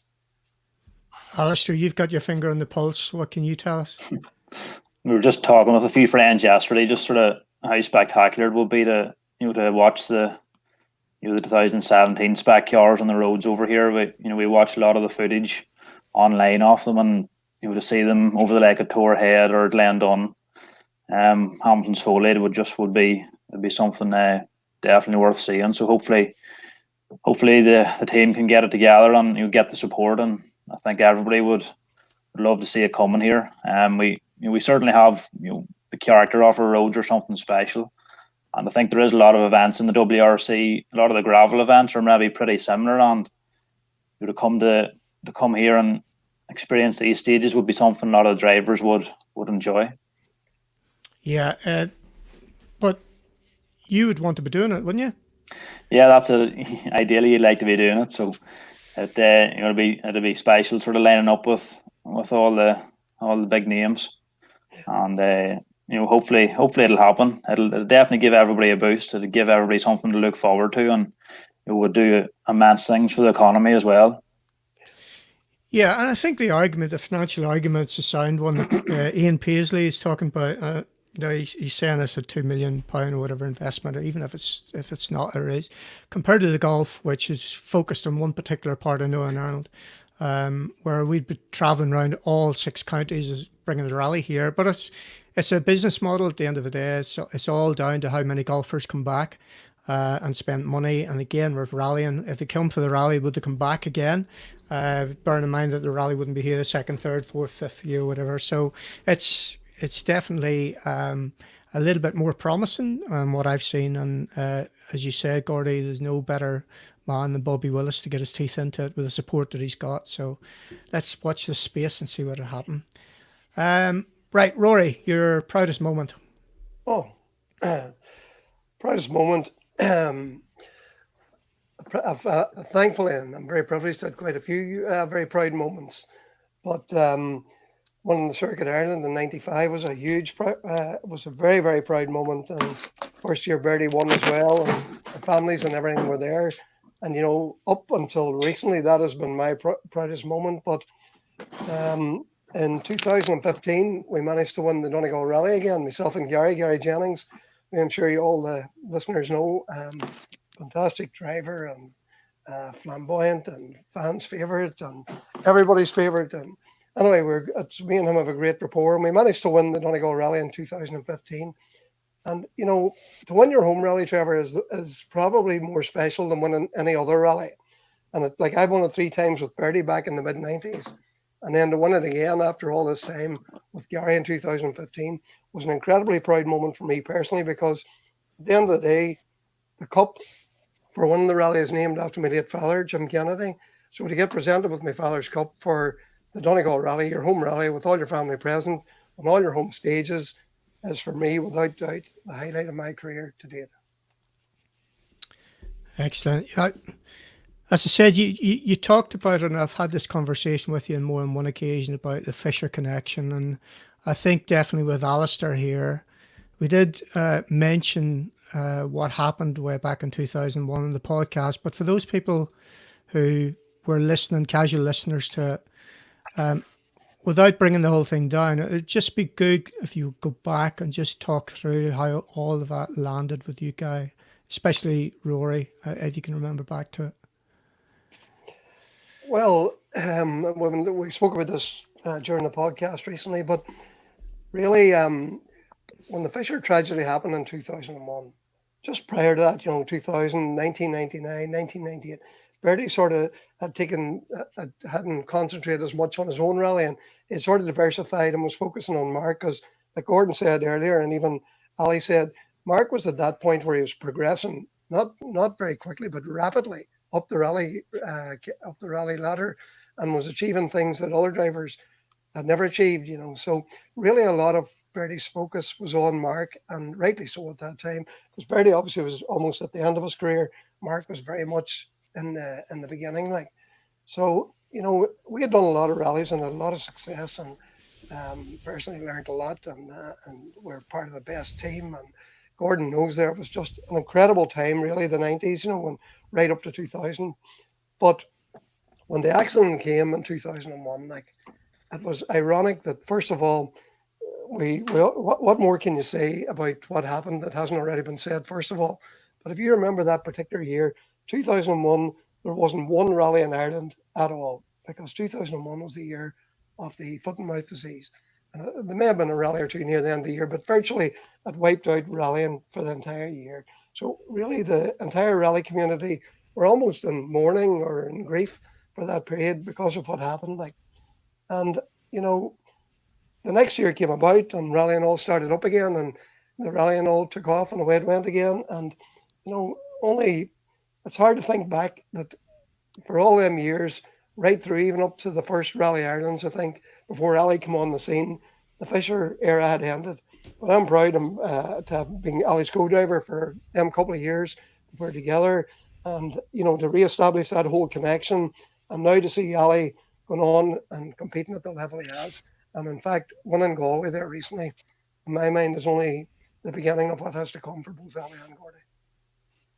Amazing, yeah. Gordy, do you want to just take that up a little bit, please? Well, suppose, as Rory was saying, Bertie had changed his focus a bit and given Mark the sort of mantle to lead things forward, and Bertie was only doing events for fun rather than doing a full championship and things like that. But Mark had set down a very good statement when he won the first Peugeot championship in 1999. You must remember that was the new championship. The prize was driving the world rally car, and everybody in Britain that had any aspiration to doing anything kind of rallying terms were there, including Rory Gallagher, Niall McShay, Marcus Dodd, Kevin Ferber, all the guys who were out and about and doing things all came. So he had set his marker, and there was nobody had any doubt about his rallying ability.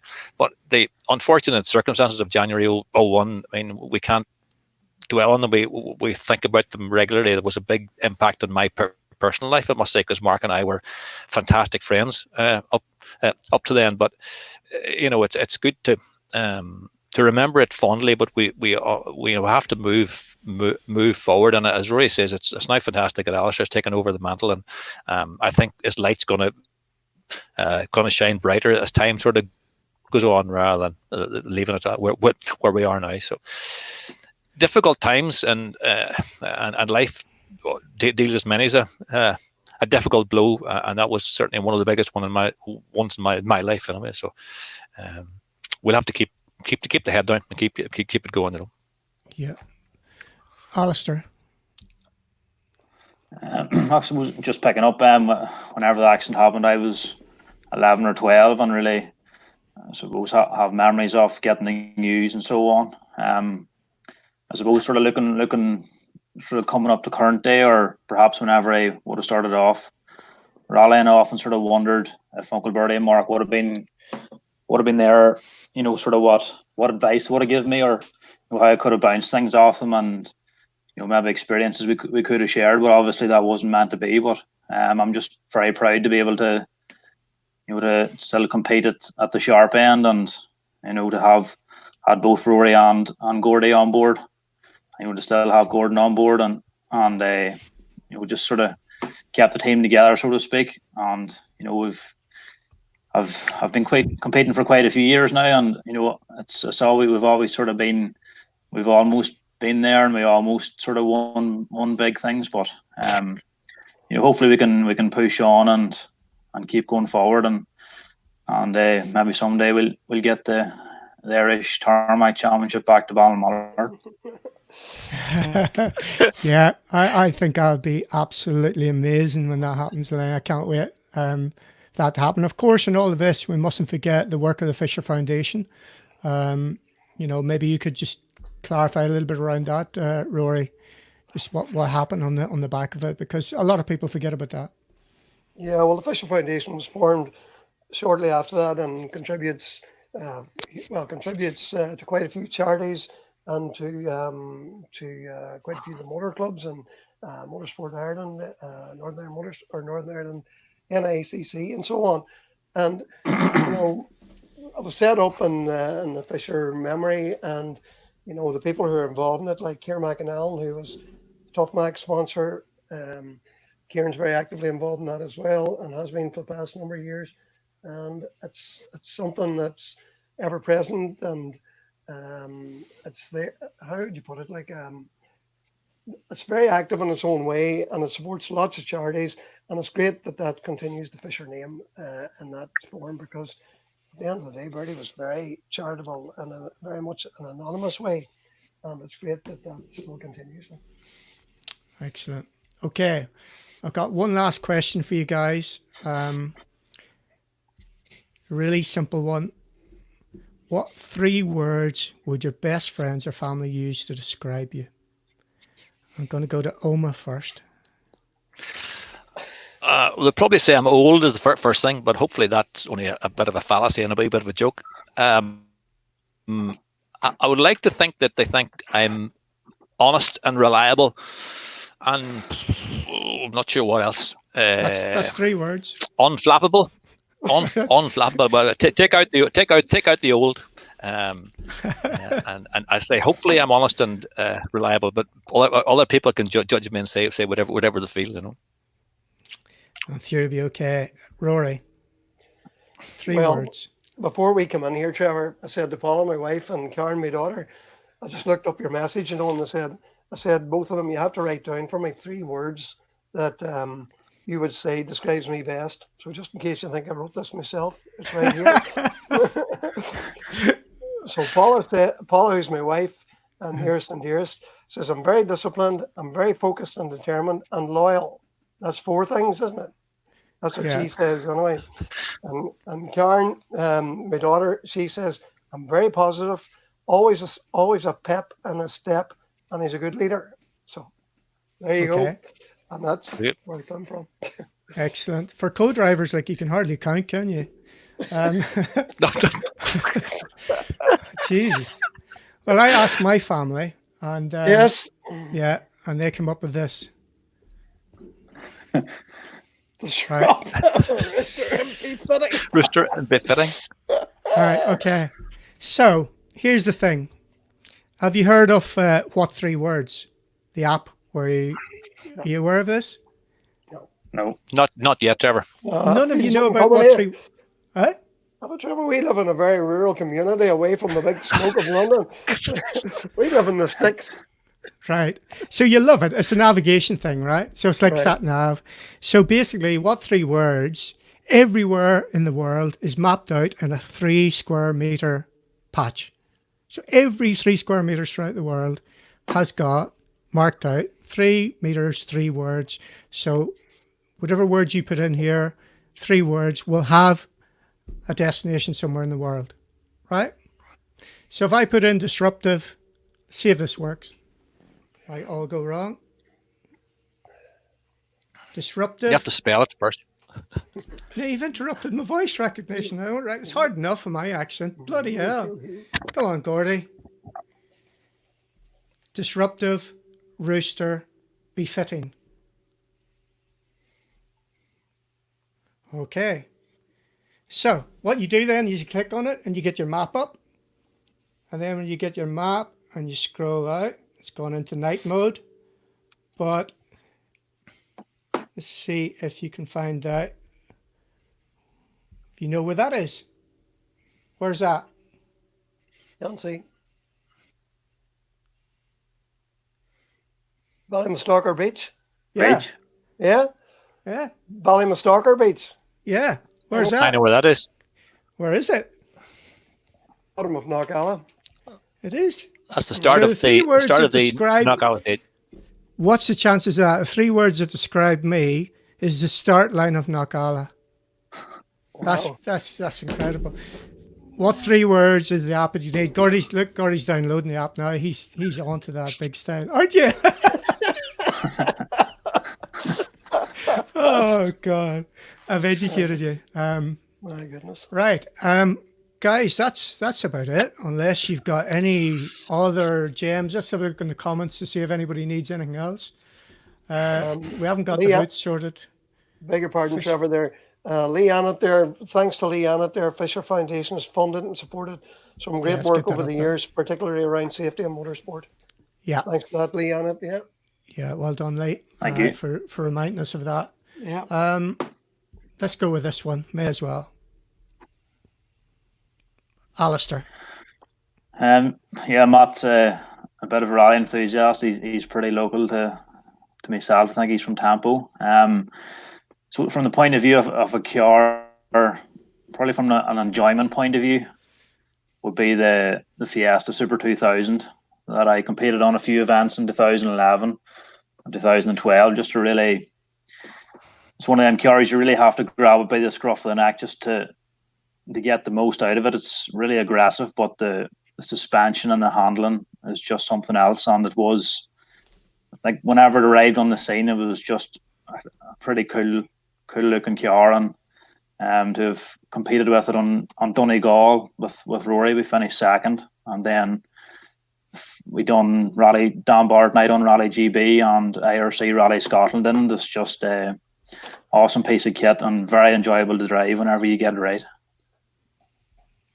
Okay. Sorry, you know the question, crack on. I just need to get this changed. There we go. Sorry, Gordy. I would say my favorite car is probably a Subaru S12. Kevin Lynch and I did a few rallies in one of them. It's just a car that does everything. It's a big, comfortable car. It goes bloody fast.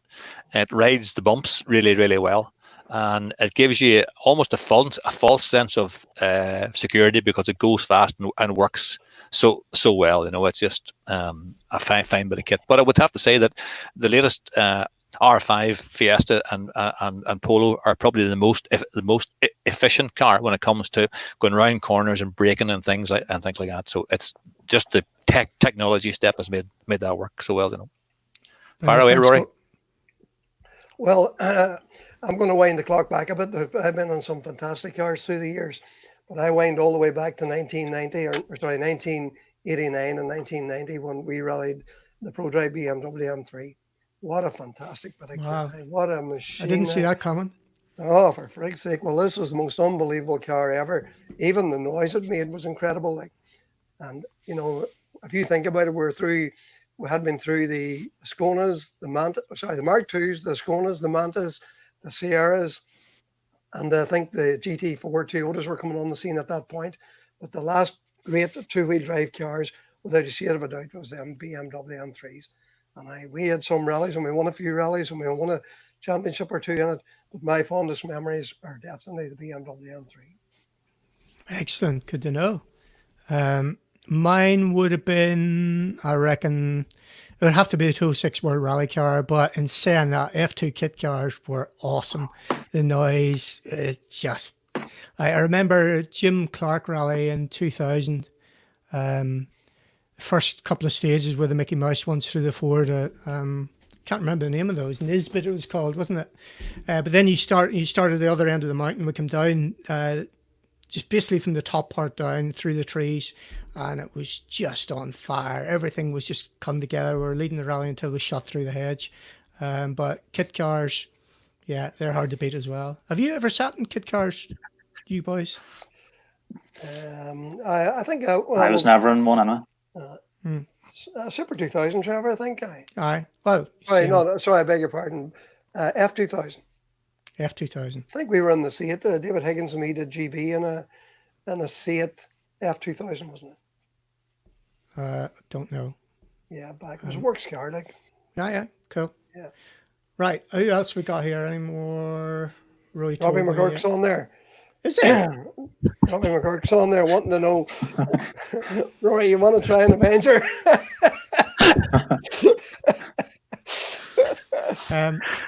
We did ask your question, Robbie. Thanks for putting that together. Robbie's he was going to come on actually, but he's got a few traumas at home, so wasn't able to get on the show. But good that he's in there. Folks, anything else that you want to share before we wrap this up after 2.5 hours? Can you believe it? It's mad. Well, Trevor, if I may say, in the time that's in it for everybody, and the lockdown that we're all experiencing, it's great to have this outlet. Like, this is really, we have no rallies. We've pretty much looked at all the DVDs and all the videos we've had.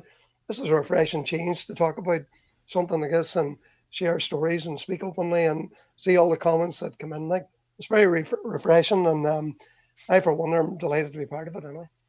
Oh, that's brilliant. Thanks, Rory. Your contribution's amazing as well. Gordy? Yeah, I must say it's been fantastic to be in this. I mean, the amount of crack we had chatting about good times and sort of bad times and things like that. And we could, it's like everything else. We're involved in the sport. We're passionate about it. We could keep talking for hours. Still, there's still plenty more stories. Most of them we could tell. So I'm just delighted to be sort of part of it, and I'm certainly, if anybody out there, we can, Rory or myself or Ali can help you to, on your career, which is part of what you're really working on, Trevor. If we can do anything to help you, ask us, and we'll try and get someone to help. Yeah. Again, thank you for having us, Trevor. It's been good. Thank you. No, as I said all along, I wouldn't have started this without the two of you, because we've been through 40 years of this, and I knew the stories would be amazing. This was something that I thought of about 4 weeks ago, and I thought it'd be nice, like, just to do the learning on one day and then come back and tell the stories in a bit more of a relaxed environment. And well, everybody will be the judge of that. We've had good numbers come and watch it. Let us know what you think. Let us know how we can improve it, because there's always room for improvement. Alistair, anything you'd like to say at this point? Just nice to be involved. Unfortunately, I don't have as many sort of old stories as Gordy and Rory and yourself, but hopefully there's a few years left in me yet to build them up. I suppose I'm sort of from the slightly sort of the fresher generation, but it's great to listen to all those stories. And I think one thing that you sort of learn, that maybe we all take as a younger driver, we sometimes maybe take things too seriously, and it's important to enjoy things as well, and maybe just not take everything as serious. But it's definitely nice to be involved, and thanks for having me on, Trevor. Yeah, you see that? See that from Marion, yeah. Marion. Yeah, well done, Marion. Thanks. Good to see you on here, and everybody. Rory, go. Sorry, Trevor. One wee thing, it just occurred to me that I thought I might like to share with the listenership that we have here just before we wind up was a story I just remembered that Mark Fisher and me were doing Rally GB or RAC or Network Q or whatever it was at the time back in the day, and we were in the See It. And as you know about the See It, it's all part of the Super Six, wasn't it? I think that he won the drive in the end up. Was that maybe how it all came about? But anyway, No, Mark and me. Sorry. Anyway, Mark and me end up doing the RAC, and the very first day on the RAC, it was all around the stately homes and Millbrook and all these type stages. And it was the time Tommy Mackin hit the back of the Mitsubishi and took the back wheel off. You may remember it was shown on TV. It was that very same year because Mark and me came around there as well, and we broke a drive shaft on the stage. But of course, Mark, being as ingenious as he was, we had a spare drive shaft with us in the car. So we set about changing the drive shaft on the side of the stage. Eventually got it done. Finally got to the end of the stage, clocked in and so on, and went to Park Ferme, and we were completely last in Rally GB. Completely last. There's nobody else behind us. So the next morning when we were leaving Park Ferme, the first car left at 6 a.m. I think it was about 9:30 by the time we got out. And when we left Park Ferme, there was no more cars behind us. We were the last car. And Trevor, I just won the Circuit of Ireland. And I just won the Donegal and the Cork and whatever other rallies.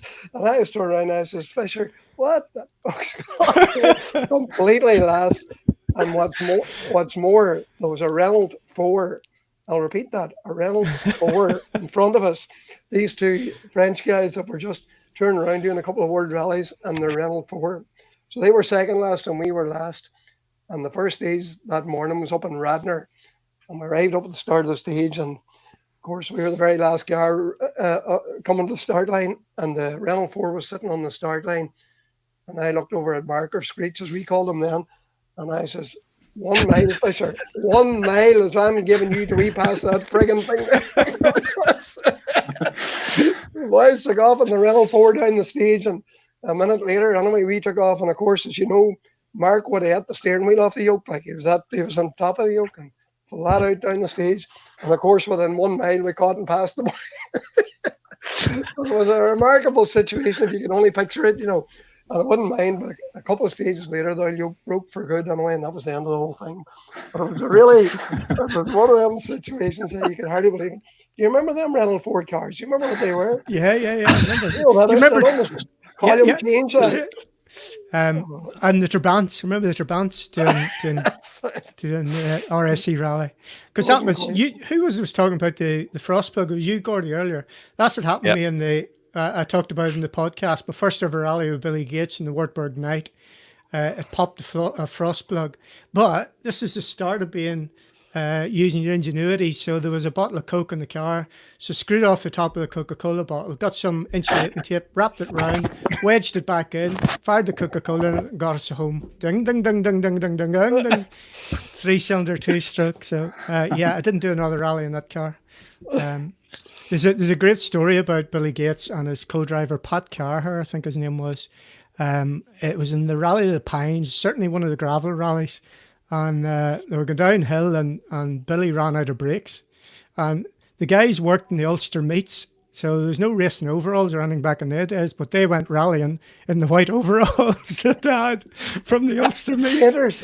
Yeah. So anyway, Billy shouts at Pat, there's no brakes. And Pat says, what we do? He says, we'll get out. So they bailed out of this.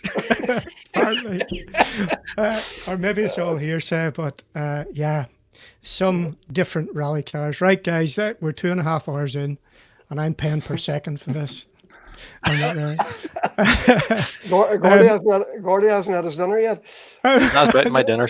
We'll go another hour. We'll go to the night. We'll get the lamp pod on. Get the lamp pods on, yeah. Yeah. For me, it's been absolutely brilliant. I'm so glad it ran smoothly because this is all brand new. This technology, I hadn't really touched it until 5 o'clock today.